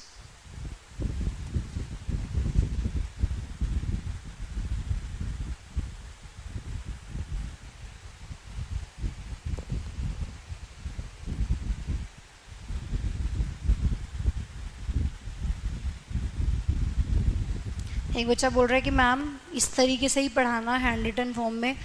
मैक्सिमम एजुकेटर पीडीएफ बना के पीपीटी बना के पढ़ा देते हैं, आप प्लीज़ ऐसे ही पढ़ाना। मैं ऐसे ही पढ़ाती हूँ, मुझे खुद पसंद नहीं आता, बेटा मैं तुम लोगों को क्या पढ़ाऊँगी। मैं अगर एक स्टूडेंट होती तो मुझे खुद ना समझ आता, मुझे यही फॉर्मेट ज़्यादा पसंद है। प्रैक्टिस अगर कर रहे हैं तो अलग बात है, क्योंकि क्वेश्चंस चाहिए होते हैं, फिर डायरेक्ट लिखे मिल जाते हैं, तो फिर एरर निकालनी होती है। तो जब हम प्रैक्टिस कर रहे होते हैं किसी चीज़ की, अब मैं कंजंक्शन की प्रैक्टिस कराऊंगी, तो मैं 20 क्वेश्चन 50 क्वेश्चन पहले यहाँ पर टाइप करूंगी, फिर उनको समझाऊंगी, तो वो कोई लॉजिक नहीं है फिर, है ना। तो वो तो अगर पीपीटी मिल जाए तो थोड़ा आसान हो जाता है कि चलो क्वेश्चंस लिखे हैं, बस एरर फाइंड आउट करनी है। लेकिन जब समझाने की बात आती है तो इससे अच्छा समझाया नहीं जा सकता, क्योंकि छोटी छोटी बहुत सी ऐसी चीज़ें होती हैं जो तुम जो लिखने में जो बात आ सकती है वो उसमें नहीं आ सकती। अब मैं कितनी बार देखो ऐसे करती हूँ आपके सामने, पहले एग्जाम्पल्स लिखती हूँ, उसके बाद कॉन्सेप्ट लिखती हूँ। मैक्सिमम टाइम में यही करती हूँ कि पहले एग्जाम्पल देखेंगे, उसके बाद में ऊपर जगह छोड़ देती हूँ। आपने देखा होगा कि कुछ स्पेस छोड़ के कि भाई 2 लाइन छोड़ देना, पहले हम एग्जाम्पल देखेंगे, इससे फिर कॉन्सेप्ट निकालेंगे कि कॉन्सेप्ट क्या होता है। अब लेकिन अगर मैं यही चीज़ आपको पीपीटी से पढ़ाने लग जाऊँ तो मैं कैसे कर पाऊंगी? तो सब कुछ सामने लिखा मिलेगा, है ना, सब कुछ सामने लिखा मिलेगा, जो है देख लो सामने लिखा है। तो वो मजेदारी वाली बात नहीं आती कि एग्जाम्पल पढ़ के खुद से बता सको आपकी कॉन्सेप्ट क्या बनेगा। वो लिखना फिर ऊपर कॉन्सेप्ट अलग ही बात होती है। तो बहुत सारी छोटी छोटी ऐसी चीज़ें हैं जो मुझे नहीं लगता कि वहाँ से आ सकती हैं। तो मेरा पर्सनल व्यू ओपिनियन ये है, बाकी सबका अपना अपना अपना तरीका होता है।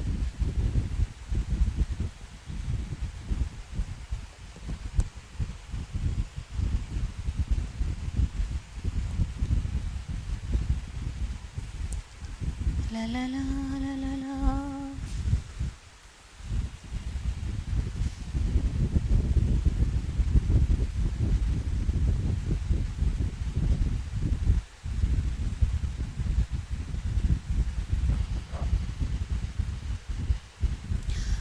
हाँ बेटा बिल्कुल। एक बच्चा पूछ रहा है कि मैम यहाँ पे ऑल दो की जगह दो भी कर सकते हैं क्या? बिल्कुल, बहुत बहुत बढ़िया, दोनों चीज़ लगा सकते हो आप। ठीक है, दो ऑल दो कुछ भी लगा सकते हो। ऐसे भी लिख सकते थे, दो he was innocent he was arrested. ठीक है, दो he was innocent yet he was arrested.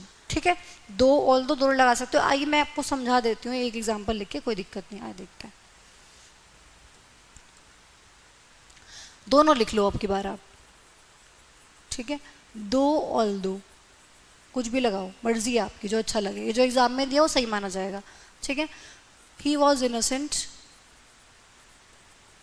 दोनों मत लगा देना लेकिन, ठीक है, लगानी एक ही चीज़ है। कभी दो ऑल दो दोनों ही लगा दो, ऐसी हरकतें मत करना।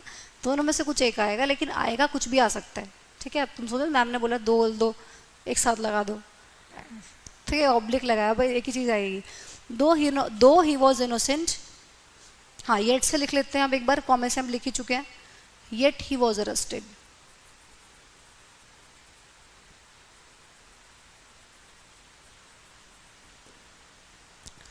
ठीक है ना?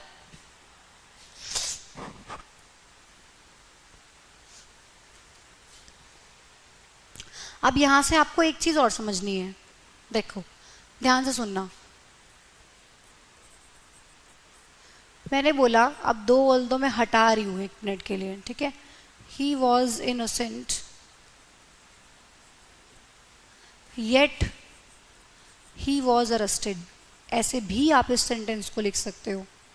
वो इनोसेंट था फिर भी उसको अरेस्ट कर लिया गया, ये भी तो बोल सकते हो ना। हालांकि लगाना ज़रूरी थोड़ी है, बात समझ रहे हो मेरी? तो कितने तरीके हैं देखो लिखने के, सुनो मेरी बात।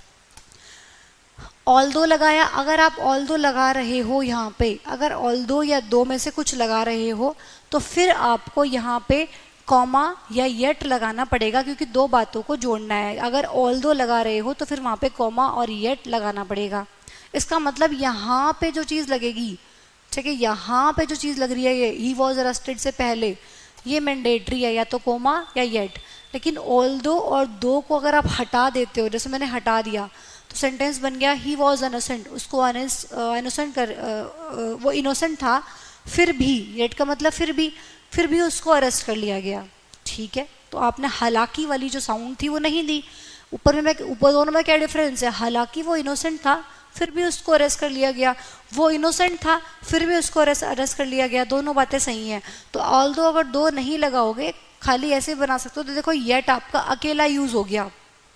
ठीक है, अब मैंने कहा था दो ऑल दो भी अकेले यूज हो सकते हैं। ठीक है, अब देखो मैं अगर इसको ऐसे लिख दूं, इसी सेंटेंस में मैं क्या करूं, ही वॉज इनोसेंट। ध्यान से समझना, नहीं समझ आए तो बता देना कमेंट में, दोबारा समझा दूंगी। लेकिन इंपॉर्टेंट चीज़ें समझनी बहुत ज़रूरी है, एग्जाम में पूछी जाएगी, फिर रोना मत। ठीक है, ही वॉज इनोसेंट दो ही वॉज अरेस्टेड। अगर मैं इसको ऐसे लिख दूं, बहुत तरीके से समझने की चीज़ है, बहुत आँख नाक कान सब खोल के रखना, नहीं पक्का गड़बड़ करके आओगे। देखो अगर मैं इसको ऐसे लिख दूं, दो की जगह ऑल दो भी हो सकता था, कुछ भी लगाऊं वो मैटर नहीं करता, बस आप समझिए यहाँ पे ही वॉज इनोसेंट दो ही वॉज अरेस्टेड। क्या ये सेंटेंस सही है? अब आप कहोगे मैम आपने कहा तो था कि ये अलग भी यूज हो सकता है, भाई ऑल दो और दो के साथ कॉमा और येट यूज होगा, येट अकेला भी यूज हो सकता है और ऑल दो और दो अकेले भी यूज हो सकते हैं। ठीक है, तो जब मैम ये अकेला यूज हो सकता है तो हम इसको अकेला यूज कर ले फिर। ही वॉज इनोसेंट दो ही वॉज अरेस्टेड। अब देखो जरा सेंस क्या निकल रही है, तुम जरा सेंस निकाल के देखो इसकी। ही वॉज इनोसेंट, वो इनोसेंट था, हालांकि उसको अरेस्ट कर लिया गया। ये क्या बात हुई भाई? हालांकि के बाद जो आप लगाना चाह रहे हो तो पहले ये स्टेटमेंट बोलोगे ना, हालांकि वो इनोसेंट था उसको अरेस्ट कर लिया गया, ऐसे तो बोल सकते हो। ठीक है, हालांकि वो इनोसेंट था यार उसको अरेस्ट कर लिया गया, ये बोल सकते हो। ऐसे बोलना क्या सही लग रहा है? वो इनोसेंट था हालांकि उसको अरेस्ट कर लिया गया, नहीं ना। इसका मतलब ये हुआ सीधे सीधी कि आप इसको दो को अकेला लगा तो सकते हो लेकिन सेंटेंस को पलट दो। ठीक है ना, ये सेंटेंस गलत हो गया। अगर अकेला लगाना है तो सेंटेंस को पलट दो। कैसे? इसको ऐसे लिखो, फिर सही सेंस तब आएगी। He was arrested, he was arrested दो ही वॉज इनोसेंट। अब सेंस सही आई है, चिंता मत करो, ये भी लिखवा दूंगी कि ऐसा कब करना है, सब आ जाएगा आपके सामने। ठीक है, ही वॉज अरेस्टेड, उसको अरेस्ट कर लिया गया था हालांकि वो इनोसेंट था। अब सेंस सही है। ठीक है ना, तो सेंस भी सही होनी चाहिए कि कहाँ पे किस तरीके से कि आपको चीज़ों को यूज़ करना है। ये सेंटेंस बिल्कुल गलत है। जब येट यूज़ कर रहे थे, देखो दोनों में डिफरेंस, तो ये येट और दो की टक्कर है कि तुम्हें कहाँ दो लगाना है कहाँ येट लगाना है। ये दो वर्सेस येट चल रहा है, समझ रहे हो? ये दोनों सेंटेंस जो मैंने लिखे हैं ये क्या है? दो वर्सेस येट चल रहा है। ये साइड में लिखना चाहो तो लिख लेना, ये किसकी? दो वर्सेस येट, ये आपस में टक्कर है इन दोनों की कि कहाँ येट लगाना है और कहाँ दो लगाना है। उल्टा कर देना है आपको, जहाँ आप येट लगा रहे थे दो अगर वहाँ पे लगाओगे तो फिर चीज़ें पलट जाएंगी। ठीक है, अब आप यहाँ पे क्या कंक्लूजन आपने निकाला? क्या किसी बच्चे को कुछ समझ आया? इसका मतलब है हमें सीधा सीधा कैसे पता लगेगा कि हम कहाँ पे क्या लगाएं? सीधी सी बात क्या है यहाँ पे? कोई बच्चा बता सकता है कि जिसमें आप लोगों को ज़्यादा सोचना भी ना पड़े और सामने से सारी बातें आ जाएं? कोई बच्चा बता सकता है कि यहाँ से आपने क्या कंक्लूजन निकाला? बताएंगे भाई? जिसने बहुत ध्यान से चीज़ों को सुना है वो एकदम बता देगा। बताओ भाई, क्या समझे आप यहाँ से? I want to know. चलिए, अभी थोड़ा सा कन्फ्यूजन में आप डिलेमा में है। आइए मैं दो सेंटेंस फिर से लिखती हूँ, आपका कन्फ्यूजन दूर हो जाएगा। चलिए देखते हैं। अभी मैंने पीछे एक सेंटेंस लिखा था, he worked hard. He worked hard, उसने मेहनत तो बहुत की फिर भी बेचारा क्या हो गया? फेल हो गया, फिर भी फेल हो गया। अब मैंने ये सेंटेंस बिल्कुल सही है क्योंकि मैंने देखो पीछे लिखा है, अभी बिल्कुल ठीक है, कोई दिक्कत नहीं है। अब मैंने इसको ऐसे लिख दिया, ही वर्कड हार्ड। इतनी बात क्या कभी पीपीटी से समझाई जा सकती है? तुम्हें लगता है समझाई जा सकती है पीपीटी से जिस तरीके से मैं तुम्हें समझा रही हूँ? नेवर। ही वर्कड हार्ड दो he failed. He worked hard दो ही फेल्ड। ठीक है, अब बताओ क्या ये सेंटेंस सही है? अब देखो सेंस क्या निकल रहा है, उसने मेहनत तो बहुत की हालांकि फेल हो गया। ये क्या बात है भाई?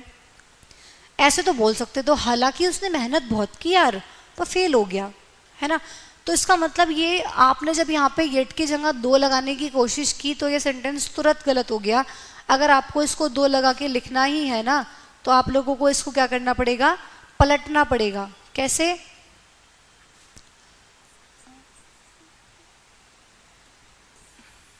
उल्टा कर दो, ही फेल्ड दो ही वर्क हार्ड।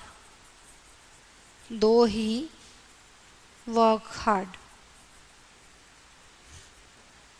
ठीक है, और इसको कैसे लिख सकते हो? और देखो इसको ऐसे भी लिख सकते हो। अगर आप दो को स्टार्टिंग में लेना चाहते हो तो फिर इसको ऐसे लिख सकते हो, दो ही वर्कड हार्ड, हालांकि उसने मेहनत बहुत की, येट ही फेल्ड, फिर भी वो फेल हो गया। बात समझ रहे हो? अब मैंने यहाँ पे दोनों का पेयर यूज कर लिया, दो और येट का, और इसको आप ऐसे भी लिख सकते हो। इतने तरीके, इतनी सारी चीज़ें आपको कौन समझाएगा? मुझे नहीं लगता इससे ज़्यादा को समझाया जा सकता है। दो ही वर्कड हार्ड, येट की जगह क्या कर सकते हो? कोमा लगा लो, येट की जगह क्या कर सकते हो, कोमा लगा लो।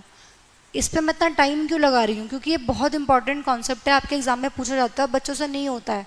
कहीं कोमे लगा देते हैं, कहीं येट लगा के आ जाते हैं, कहीं दो लगा के आ जाते हैं, कुछ भी कर देते हैं उल्टा पुल्टा।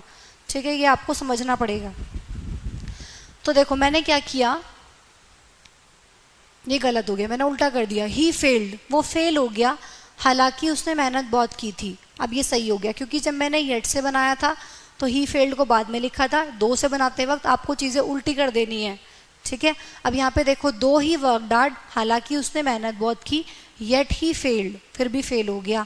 तो दो और येट का पेयर बना सकते हो। खाली दो यूज कर रहे हो तो फिर इस सेंटेंस ही फेल्ड को बाद में लिखोगे। और दूसरा कंडीशन ये है कि यहाँ पे येट की जगह आप कोमा भी लगा सकते हो। तीनों बातें आपके सामने आ गई हैं जो मैंने यहाँ पे आप लोगों को पढ़ाई थी, कि ऑल दो और दो के साथ आप येट और कोमा भी लगा सकते हो। ऑल दो और दो अकेला भी यूज हो सकता है, लेकिन जब वो अकेला यूज होगा ना तो फिर सेंटेंस के बीच में यूज होगा, स्टार्टिंग में नहीं होगा, क्योंकि स्टार्टिंग में करोगे तो फिर यहाँ पे कुछ ना कुछ कोमा या येट लगाना पड़ेगा। ठीक है ना, तो जब भी उसको ऑल दो और दो को अकेला यूज करोगे तो फिर बीच में आएगा ये। ठीक है, ऐसे येट अकेला भी यूज हो सकता है, और अगर येट को अकेला यूज करोगे तो ये बीच में आएगा, क्योंकि बीच में आके वो क्या करेगा, फिर दोनों सेंटेंस को जोड़ देगा। ठीक है ना, अब अगर ऑल दो और दो को आप शुरू में लगा रहे हो देखो, तो फिर आपको यहाँ पे कुछ ना कुछ लगाना पड़ेगा, या तो येट या कोमा। ठीक है, देखो ये शुरू में अगर आपने लगाया तो फिर यहाँ पे कुछ ना कुछ लगाना पड़ा, या तो येट या कोमा।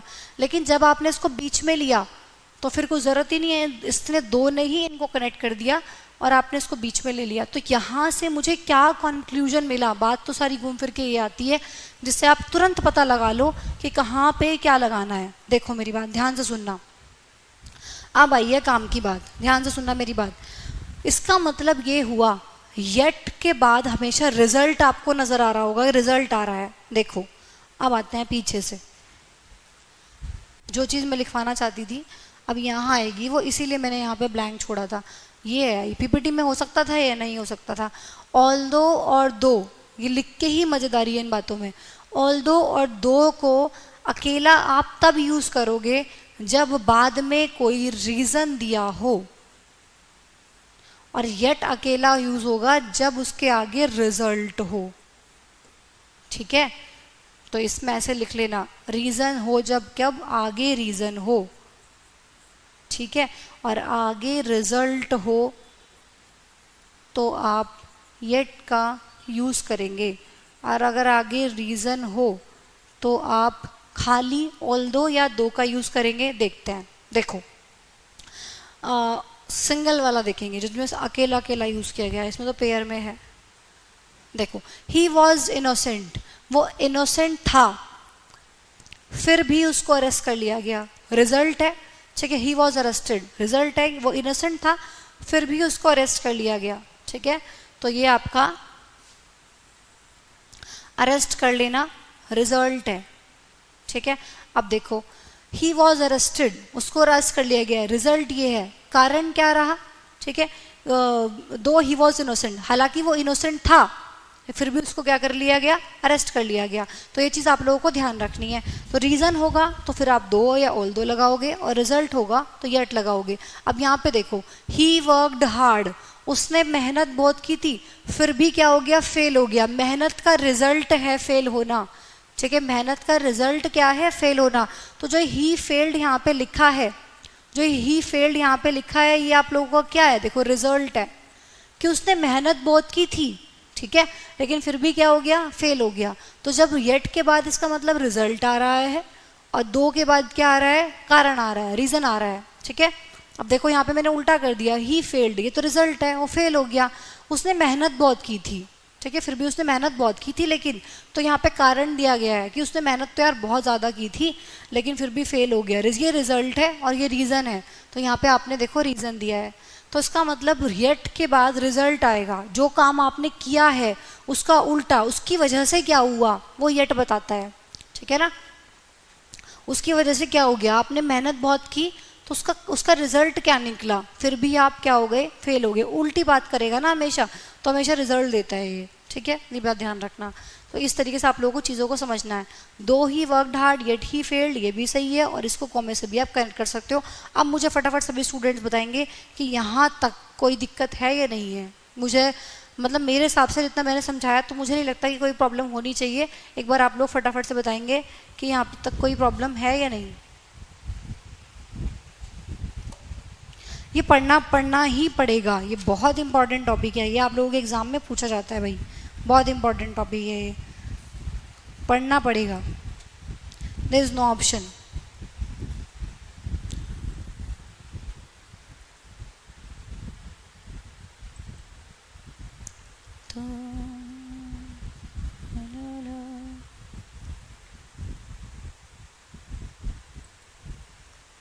तो यार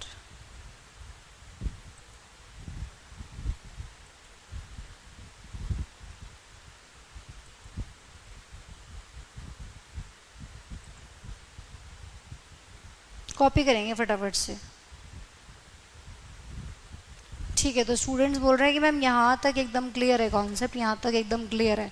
ठीक है भाई, क्लियर होना चाहिए, फिर भी कोई दिक्कत आती है तो पूछ लेना बाद में, तुम लोगों के पास ग्रुप बना हुआ है। ठीक है, हालांकि कुछ समझ नहीं आया तो दोबारा भी आप वीडियो को देख सकते हो, क्योंकि वीडियो आपके पास रहती ही है, तो पीछे से दोबारा देखोगे समझ आ जाएगा। इतना बहुत डीपली अच्छा समझा दिया है, आपको कोई दिक्कत होनी नहीं चाहिए वैसे। ठीक है, कोई दिक्कत नहीं आएगी आप लोगों को।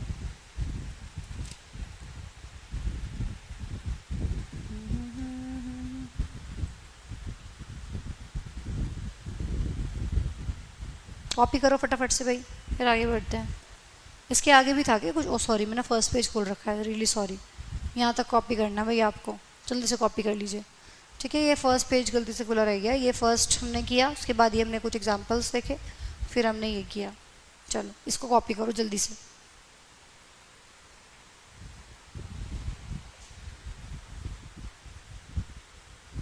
आज की क्लास बहुत ही इम्पॉर्टेंट है।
हो गया, चलो भाई आगे बढ़ते हैं। सो हाउ में करना है सो। सो का मतलब क्या निकल के आता है? इसलिए। ठीक है ना, इसलिए।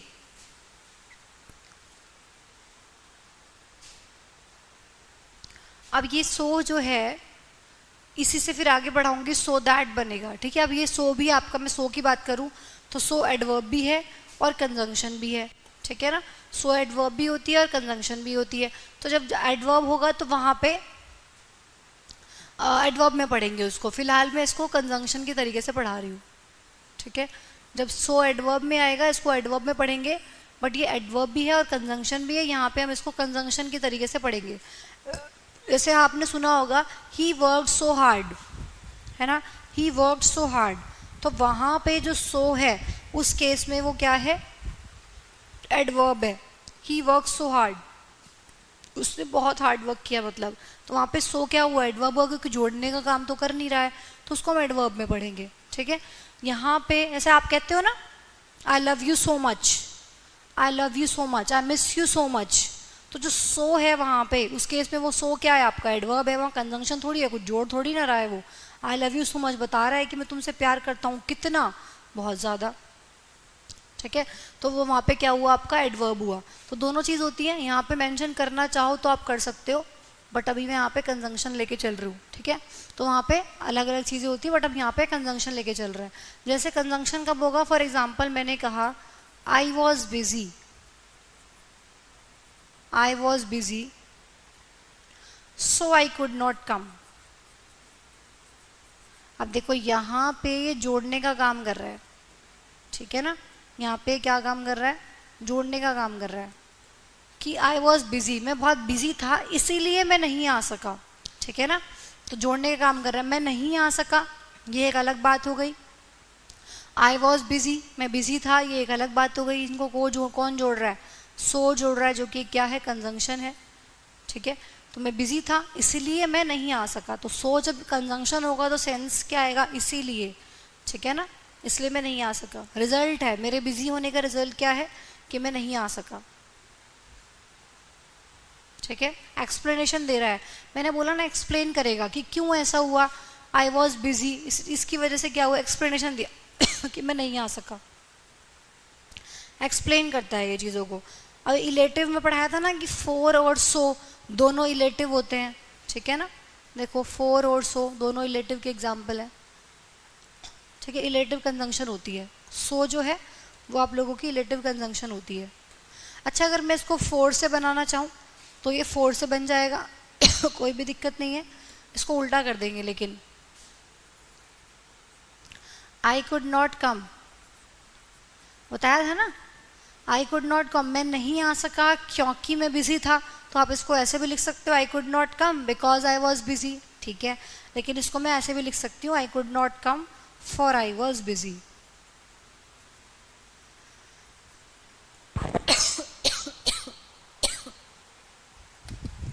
ठीक है, I could not come for I was busy. पीछे पढ़ाया कि भाई फोर को हम बिकॉज के सेंस में भी यूज़ करते हैं, और फोर यहाँ पे क्या है आपका, फोर यहाँ पे आपका कंजंक्शन है, पीछे पढ़ा दिया आपको, कंजंक्शन है ये कि I could not come for I was busy, कारण बता रहा है, ठीक है, ध्यान रखना।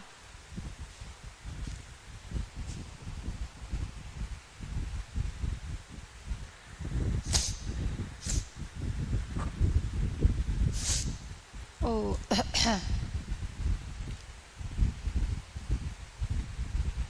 जल्दी से कॉपी कीजिए।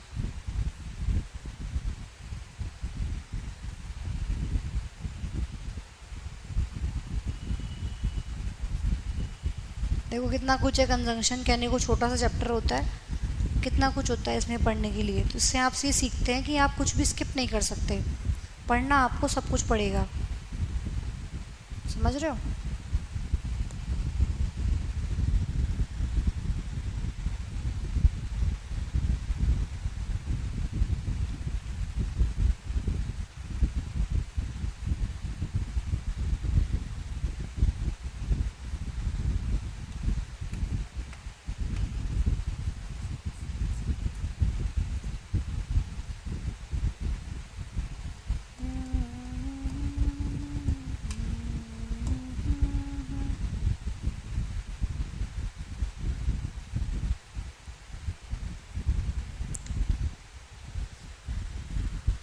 ठीक है, अब देखो सो से ही बन गया सो दैट, हो गया copy.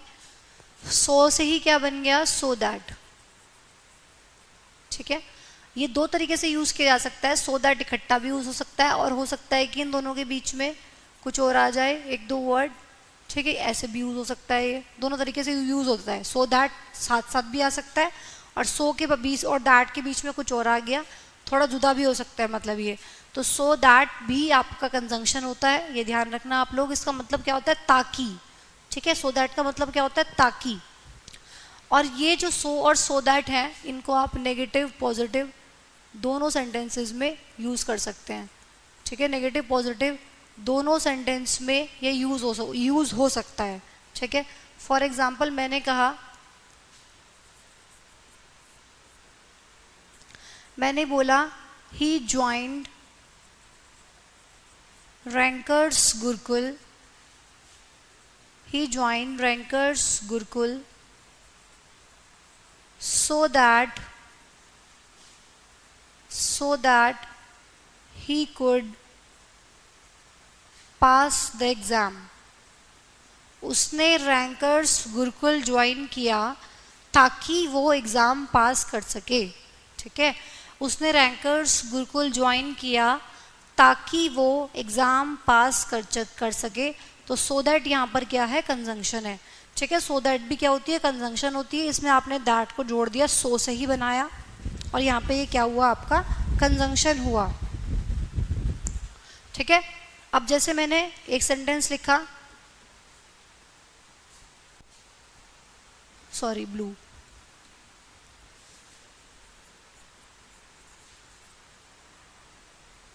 he could not walk, ये ऐसे लिखो, he is so weak, he is so weak that he could not walk.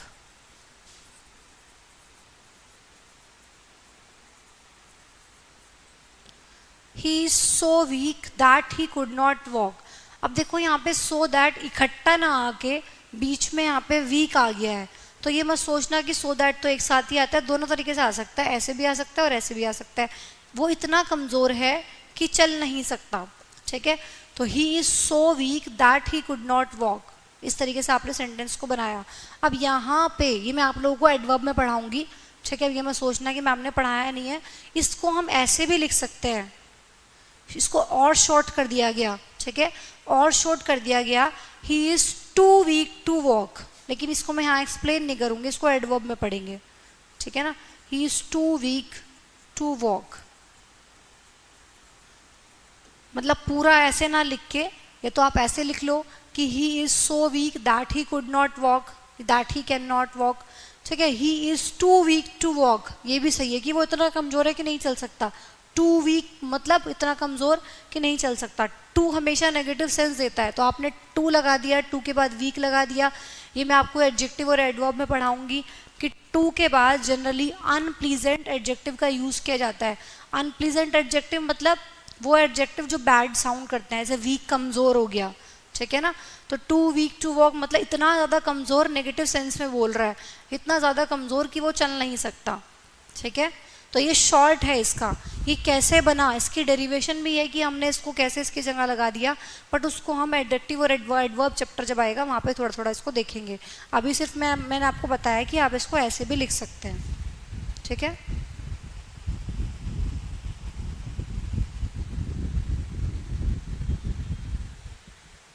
जैसे ये कॉपी कर लिया, फटाफट से कॉपी करो, फिर एक सेंटेंस और लिखती हूँ।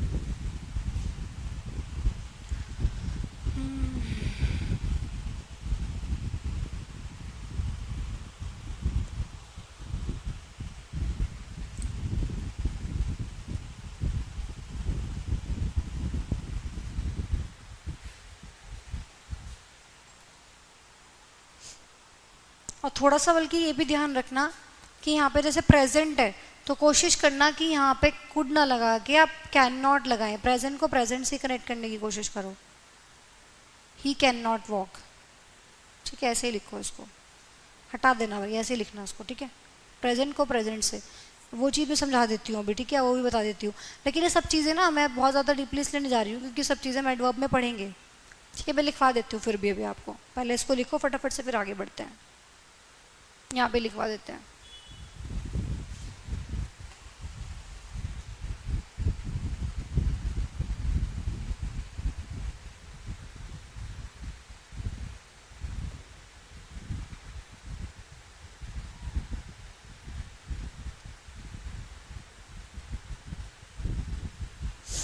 हो गया, चलो। मैंने बोला we all work hard, we all work hard so that we may live happily। भाई हम सभी बहुत मेहनत करते हैं ताकि, so that का मतलब क्या होता है, ताकि।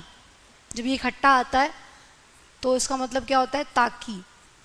हम बहुत मेहनत करते हैं ताकि हम एक अच्छी लाइफ जी सके, है ना। तो यहाँ पे we all work hard so that we may live happily, बिल्कुल सही सेंटेंस है, कोई भी दिक्कत नहीं है इसमें। तो यहाँ पे एक चीज़ लिखना नोट डाल के कि जो सो दैट है उसके साथ यहाँ पे आप मे भी यूज कर सकते हो, मे की जगह माइट भी लगा सकते थे, लेकिन जब प्रेजेंट की बात होगी तो मे लगा देना, दोनों लगा सकते हो वैसे, ठीक है। और पास्ट में माइट का यूज कर लेते हैं। मतलब मैं ऐसे ही बोल सकती थी कि वी ऑल वर्कड हार्ड, ठीक है, so that we might live happily, तो सही हो जाता, ठीक है ना। दोनों लगा सकते हो आप। ऐसे ही यहाँ पर है, कैन नॉट भी लगा सकते हो, कुड नॉट भी लगा सकते हो, दोनों लगा सकते हो, बट यहाँ पे जो होगा उसको प्रेफरेंस ज़्यादा देंगे, प्रेजेंट के हिसाब से प्रेजेंट यूज कर लिया, ठीक है। लगा दोनों सकते हो आप। एक एग्जाम्पल लिखना चाहो और लिख लो, ये पेज भी कंप्लीट हो जाएगा, एक एग्जाम्पल और हो जाएगा। मैंने बोला ही इज सो हैंडसम, इतना हैंडसम है, he is so handsome that, अब देखो दोनों को जुदा कर दिया, सो और दैट को, दोनों तरीके से यूज हो जाता है, that every girl is ready to marry him, कि इतना हैंडसम है कि हर लड़की उससे शादी करने के लिए तैयार है, ठीक है ना। हैंडसम के साथ साथ पैसा भी होना चाहिए, पैसा कब आएगा, जब जॉब लगेगी तो फिर लड़की तैयार हो जाएगी शादी करने के लिए। अब मान लो हैंडसम तो खूब है, कमाता नहीं है, जॉब लगी हुई नहीं है, तो फिर भी दिक्कत है। तो इसलिए हैंडसम के साथ साथ ज़रूरी है कि आप लोग फटाफट से एग्ज़ाम क्वालिफाई कीजिए और जॉब लीजिए, नौकरी छोकरी दोनों मिलेगी। ही इज़ सो हैंडसम, इतना हैंडसम है कि हर लड़की उससे शादी करना चाहती है, शादी करने के लिए तैयार है उससे हर लड़की, ठीक है। तो जब सो दैट इकट्ठा आ रहा है तो इसका सेंस आ रहा है ताकि, ठीक है, वी ऑल वर्क हार्ड, हम सब मेहनत करते हैं ताकि हम अच्छी लाइफ जी सकें। लेकिन जब ये अलग अलग हो जाता है तो फिर मीनिंग भी चेंज हो जाता है, इतना की, ठीक है ना, इतना हैंडसम की, इतना हैंडसम की, ठीक है, तो सेंस थोड़ा डिफरेंट हो जाएगा। फिर दोनों तरीके से आप इसको यूज कर सकते हो, नेगेटिव पॉजिटिव दोनों सेंटेंस में यूज हो जाएंगे। वो इतना वीक है, इतना की, देखो इतना कमजोर है कि चल नहीं सकता, इतना और की, ठीक है, दोनों के अलग अलग मीनिंग हो गए। लिख लेना भाई, अगर लिखना चाहो तो अपने हिंदी में साइड में लिख लेना किसका मतलब ताकि हो गया अगर इकट्ठा आ रहा है तो, और अगर अलग अलग आ रहा है तो इतना की, कितना है कि ये चीज हो गई, ठीक। चलो फटाफट से कॉपी कर लो यहाँ तक। और इसी के साथ आप लोगों का कोऑर्डिनेट कंजंक्शन भी हो जाता है खत्म, ठीक। चलो सुन के आप लोगों को अति खुशी होगी कि हमारा कोऑर्डिनेट कंजंक्शन भी अब खत्म हो चुका है। एक बार इसको कोऑर्डिनेट कंजंक्शन को स्टार्टिंग से देखेंगे कि समराइज करेंगे पूरा कि हमने इसमें क्या क्या पढ़ा है, ठीक है ना। चलो फटाफट से कॉपी करो, फिर एक बार इसको पूरा समराइज करते हैं।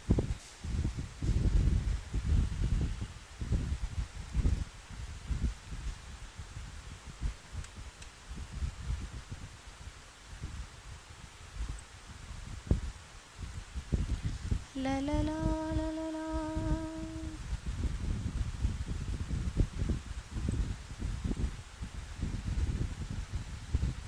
तुम लोग टेंशन मत लिया करो। एक बच्चा कह रहा है कि मैम अच्छा हुआ आज आपने 2 घंटे की क्लास रख दी।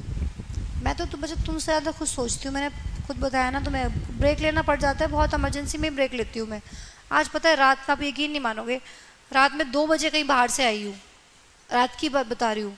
और आज सुबह उठने की बिल्कुल हिम्मत नहीं हो रही थी सच में। एक तो बाहर से आई थी, ऊपर से थके हुए बहुत ज़्यादा थे, एक फंक्शन अटेंड करने गए थे। 2 बजे घर वापस आए, फिर चेंज वेंज करके लेटने में और थोड़ा आधा घंटा एक्स्ट्रा लग जाता है, छोटी बच्ची है उसको भी देखना पड़ता है। तो मतलब सोने में 2:30 पौने 3 बज गया मेरे को सुबह। अब सोचो मैंने कितने घंटे की नींद ली होगी। सुबह 6 बजे फिर उठ गई हूँ क्योंकि 7:30 से आपकी क्लास होती है, 7 बजे मुझे घर से निकलना होता है, 1 घंटे में मेरा नहाना ब्रेकफास्ट ये सब मुझे चाहिए होता है, ठीक है ना। तो सुबह मतलब पौने 3 बजे सो के मैं सुबह 6 बजे उठ गई हूँ। 3 से 4 घंटे की नींद मुश्किल से मैंने ले रखी है। सुबह ऐसा मन हो रहा था कि आज क्लास ना लेने जाऊँ, ऑनेस्टली स्पीकिंग। जब बहुत ही इमरजेंसी होती है ना कि मैं यहाँ पे हूँ ही नहीं तो क्लास स्टूडियो से ले ही कैसे पाऊँगी, तब मेरे को ब्रेक लेना पड़ता है। वरना मेरी कोशिश सच में ये रहती है कि मैं आप लोगों को पढ़ा दूँ। अभी भी इस टाइम सर में पूरा दर्द, 2 घंटे की क्लास उसके बाद मैं आपकी रख रही हूँ। आज मैंने यूट्यूब की क्लास कैंसिल करा के, 8:30 से यूट्यूब पे होती है, उसको कैंसिल करा के ये आप लोगों की क्लास रखवाई है। तो मैंने कहा भाई जो पीछे पीछे भी कुछ दिन का ऑफ लिया था, थोड़ी सी चीज़ें बैलेंस हो जाएंगी, तो आज इसको ऑफ करा के इसको रखा लेते हैं। तो मैंने कहा छुट्टी, पहले सुबह सुबह मन किया आज की चलो यार, बिल्कुल उठने की हिम्मत नहीं हो रही थी, उठी और आधा नींद में थी और इतना खतरनाक सर में दर्द। तो एक बार को मन किया कि यार फ़ोन करके बोलती हूँ कि क्लास को थोड़ा आज रहने दो, रीशेड्यूल कर दो। फिर सोचा कि मैंने कहा नहीं यार, पीछे भी छुट्टियाँ हुई हैं, बच्चों के साथ दिक्कत हो जाएगी, अभी चलते हैं और आज बल्कि यूट्यूब की कैंसिल करा देते हैं, एप्लीकेशन पे ही 2 घंटे की ले लेते हैं। तो फिर मैंने कल इसीलिए यूट्यूब पे क्लास नहीं रखवाई थी, मैंने कहा कल यूट्यूब की छुट्टी कर लेंगे, एप्लीकेशन का देखते हैं। फिर मैंने कहा चलो जो यूट्यूब पे नहीं ले रहे तो आज बच्चों का ही थोड़ा सा एक्स्ट्रा करा देते हैं। तो फिर मैंने इसी की क्लास को आज एप्लीकेशन को ज़्यादा खींचा है।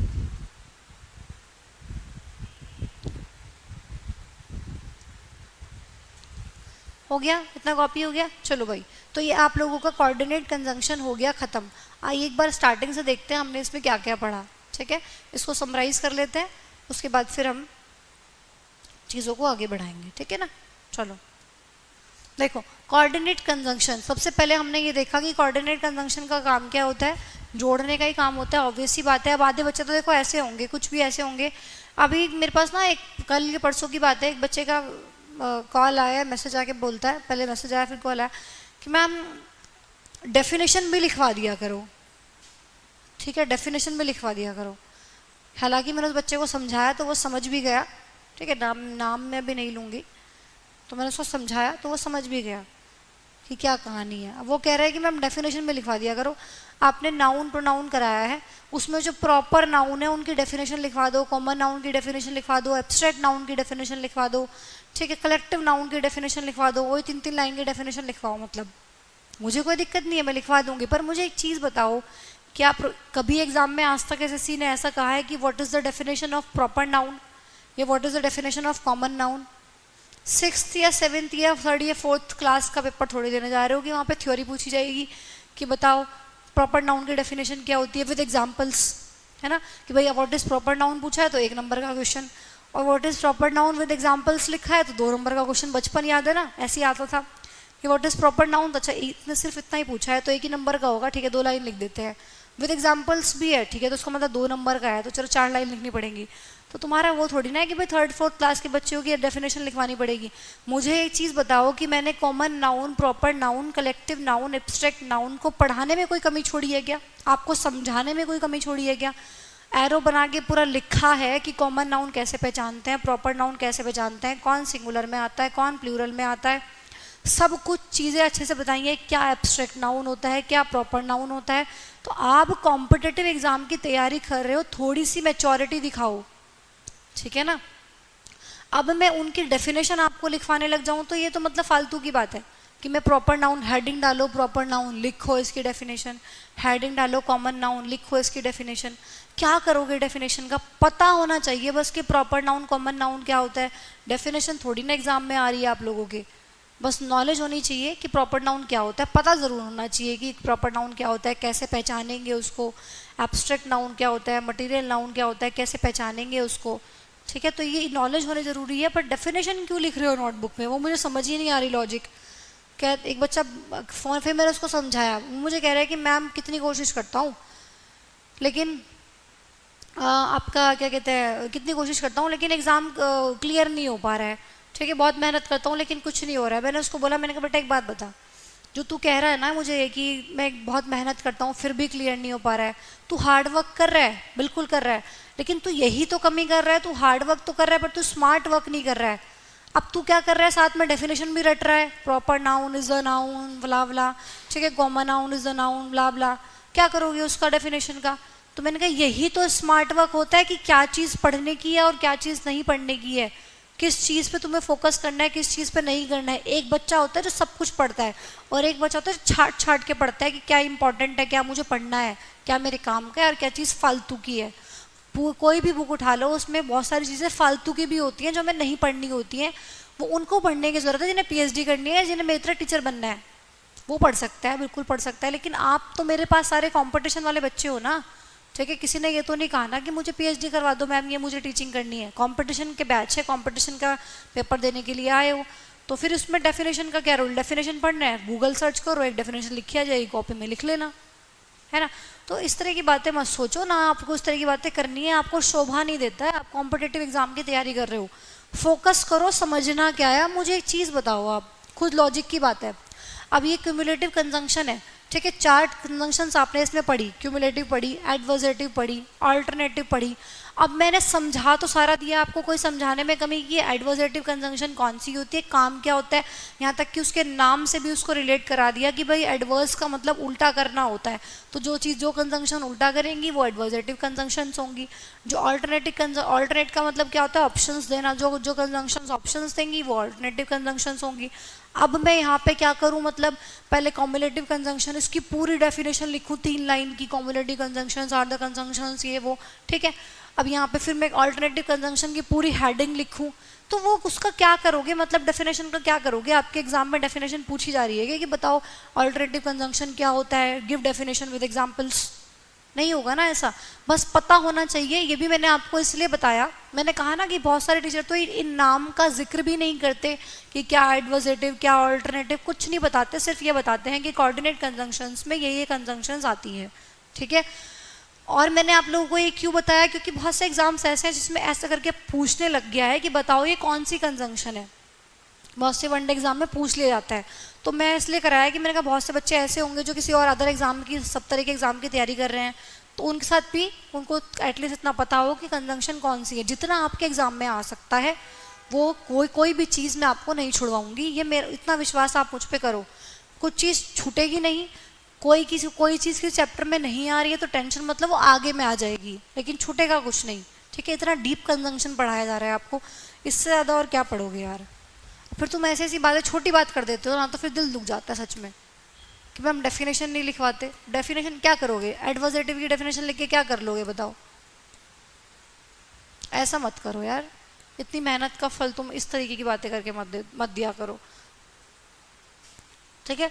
इतना डीप नहीं पढ़ा सकता कोई, इतना अच्छे से नहीं पढ़ा सकता, लिख लिख के मेहनत करके तुम्हारे साथ चीज़ें पढ़ाई जा रही है, ठीक है। चलो भाई, कोऑर्डिनेट कंजंक्शन, स्टार्टिंग से एक बार चीज़ों को देखते हैं। कोऑर्डिनेट कंजंक्शन फैन बॉयज, ठीक है। ये देखो अब हम इसमें 4 कर चुके हैं, ठीक है, मार्क कर देती हूँ, बाद में हटा दूंगी। अब हमने इसमें 4 कर लिया, एंड कर लिया। नोर में आपको बताई चुकी हूँ, कुछ नहीं, ना को नेगेटिव वर्ड को कनेक्ट करेगा, उसमें सब्जेक्ट वर्ब एग्रीमेंट में आपको कराई दिया था। बट कर लिया है, और कर लिया है, येट कर लिया है, सो भी कर लिया है, ठीक। तो सारी की सारी कंजंक्शंस जो इंपॉर्टेंट रही हैं सबके सम हम इसमें कर चुके हैं। येट से फिर ऑल दो और दो को कनेक्ट करके ऑल दो और दो भी खत्म कर लिया, ठीक है। सो दैट कर लिया, सो से सो दैट कर लिया, ठीक है। जो भी चीज़ें कनेक्ट हो सकती थी। बट से क्या क्या बन सकता है, नॉट बट बन सकता है। नॉट बट में आपको सब्जेक्ट वर्ब एग्रीमेंट में करा चुकी हूँ। बट से और क्या बन सकता है, नॉट ओनली बट ऑल्सो, वो भी मैं आप लोगों भी कंजंक्शन है, ठीक है, वो भी जोड़ने का काम करती है। तो नॉट ओनली बट ऑल्सो मैं आप लोगों को ऑलरेडी करा चुकी हूँ, किसमें, सब्जेक्ट वर्ब एग्रीमेंट में, ठीक है ना। तो बहुत सारी चीज़ें कहीं और आ जाती हैं। बट से ध्यान रखना, नॉट ओनली बट ऑल्सो भी जोड़ने का काम करता है, वो भी कंजंक्शन है, लेकिन वो मैंने आपको सब्जेक्ट वर्ब एग्रीमेंट में ऑलरेडी करा दिया है, ठीक है। फिर हमने टाइप्स देखे कि types of coordinate conjunction, cumulative होता है पहला टाइप, जिसके अंदर ये कंजंक्शंस आती हैं। दूसरा टाइप होता है एडवर्सेटिव, जिसके अंदर ये कंजंक्शंस आती हैं। अल्टरनेटिव के अंदर ये कंजंक्शंस आती हैं, और इलेटिव के अंदर ये कंजंक्शंस आती हैं। फिर हमने इनको 1 बाय 1 करके पढ़ा। पहले 4 पढ़ा, 4 के एग्जाम्पल्स पढ़े, ठीक है। उसके बाद हमने येट पढ़ा, येट के एग्जाम्पल्स पढ़े। उसके बाद हमने ऑल्दो और येट, येट से ही ऑल्दो येट कनेक्टेड था, इसलिए यहाँ से मैंने आपको ऑल्दो और दो भी पढ़ा दिया, ठीक है। तो ये हमने पढ़ लिया। फिर उसके बाद हमने सारा ये ऑल्दो और येट के एग्जाम्पल्स किए। उसके बाद हमने सो भी पढ़ लिया कि सो को कैसे आपको यूज़ करना है, और हमारा उसके बाद सो से सो दैट और सो दैट बनता है, तो हमने इसके बारे में भी जान लिया, ठीक है। उसके बाद हमने ये सो के साथ दैट वैसे भी यूज़ कर सकते हैं और वैसे भी यूज़ कर सकते हैं। तो यहाँ पे पूरा हमारा जो कोऑर्डिनेट कंजंक्शन है वो ख़त्म हो जाता है। अब जो हमें स्टार्ट करना है दैट इज सबऑर्डिनेट कंजंक्शन, ठीक है, सबऑर्डिनेट कंजंक्शन। तो चलिए हेडिंग डालते हैं अब अपनी, सबऑर्डिनेट कंजंक्शन। कल की क्लास में आपका कंजंक्शन खत्म हो जाएगा भाई, ठीक है। Sorry,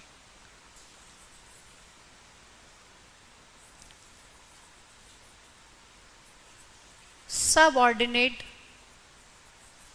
conjunction.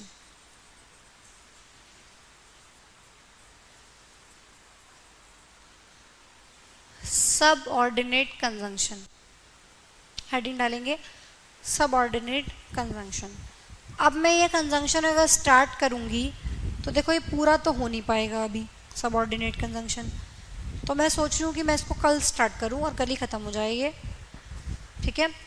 तो वैसे भी अभी 10 ही मिनट बचे हैं, तो मैं अगर इसको स्टार्ट करूँगी तो ये पूरा हो नहीं पाएगा और चीज़ें ख़राब हो जाएंगी, ठीक है ना। तो इसलिए मैं इसको भी यही हेडिंग डाल के आप छोड़ दीजिए, सबऑर्डिनेट कंजंक्शन को कल शुरू करके कल ही ख़त्म करेंगे, ठीक है। जैसे हमने आज कोऑर्डिनेट स्टार्ट करके कोऑर्डिनेट ख़त्म किया, सबऑर्डिनेट कल आराम से ख़त्म हो जाएगा, बहुत लंबा नहीं है। तो कल इसको कंजंक्शन को पैक करके फिर कंजंक्शन की प्रैक्टिस करेंगे, ठीक है ना। तो कल की क्लास आपकी कंजंक्शन की थ्योरी वाइज लास्ट क्लास होगी, फिर इसकी प्रैक्टिस करेंगे हम। तो फिर आज के लिए इतना ही, मिलते हैं कल की क्लास में। और आप लोग अपने नोट्स बहुत अच्छे से तरीके से बनाते रहिए भाई, ठीक है। नोट्स बनाना बिल्कुल भी ना भूलें। ये जो मैं लिखवा के आप लोगों को कराती हूँ, उसका कारण यही है कि ताकि आप मेरे साथ साथ नोट्स बना सकें। जब मैं लिखती हूँ मेरे साथ साथ कॉपी रखा करो, ठीक है। रिकॉर्डेड फॉर्म में भी देखते हो तो भी हमेशा क्लास के साथ साथ नोट किया करो। मैंने पहले ही बहुत बार बोला है, PDF से कभी नोट नहीं करना है। कुछ समझ नहीं आता कहाँ पे कौन सा एरो लगाना है, कहाँ पे कौन सी चीज़ लिखनी है, फिर उल्टी पुल्टी लिख देते हो, फिर बाद में दिक्कत होती है। जब भी नोट करो क्लास के साथ नोट करो। रिकॉर्डेड फॉर्म में अगर देख रहे हो तो पोज कर लो उसको वहाँ पे, ठीक है। पोज करके नोट कर लो, फिर से दोबारा स्टार्ट करके उसको क्लास को देख सकते हो आप, ठीक है। तो हमेशा ऐसे कोशिश करना कि क्लास के साथ साथ नोट्स बनाओ, ताकि मैं जहाँ जहाँ एरो बना रही हूँ, जो जो चीज़ समझा रही हूँ या फिर मुंह से बोल रही हूँ, तो वो चीज़ आप वहीं की वहीं लिख सको। PDF से कैसे लिखोगे? जो चीज़ मैंने बोल दी और आपको लगा कि हमें लिख लेनी चाहिए, मैं लिखना भूल गई, ये मैंने आपको बोल दिया कि भाई लिख लेना, तो वो चीज़ आप तभी तो लिख पाओगे जब क्लास के साथ साथ कर रहे होंगे। अगर अलग से PDF से कर रहे होंगे तो कैसे लिख पाओगे? अब मैं यहीं पे छोटा सा एग्जांपल देती हूँ आपको। जैसे मैंने ये सो और सो दैट बोला, मैंने बोला भाई सो दैट का मतलब क्या होता है? ताकि होता है। मैंने शायद ये लिख भी दिया, ठीक है ना। अगर मैं इसको ना लिखती, मैं बता देती आपको, मैं लिखना भूल जाती, तो आप एकदम से इसको एटलीस्ट मैंने बोल दिया तो आप उसको लिख सकते थे अगर साथ साथ नोट्स बना रहे होते। अब जैसे मैंने ये ताकि तो लिख दिया, मैंने बोला सो और दैट जब आएगा, ठीक है, तो उसका मतलब होगा इतना कि, इतना कमज़ोर है कि चल नहीं सकता, इतना कि। मैंने बोला जब ये अलग अलग होगा तो सेंस आएगी इतना कि, लेकिन ये मैंने बता दिया, मैंने बोल दिया लिख लेना।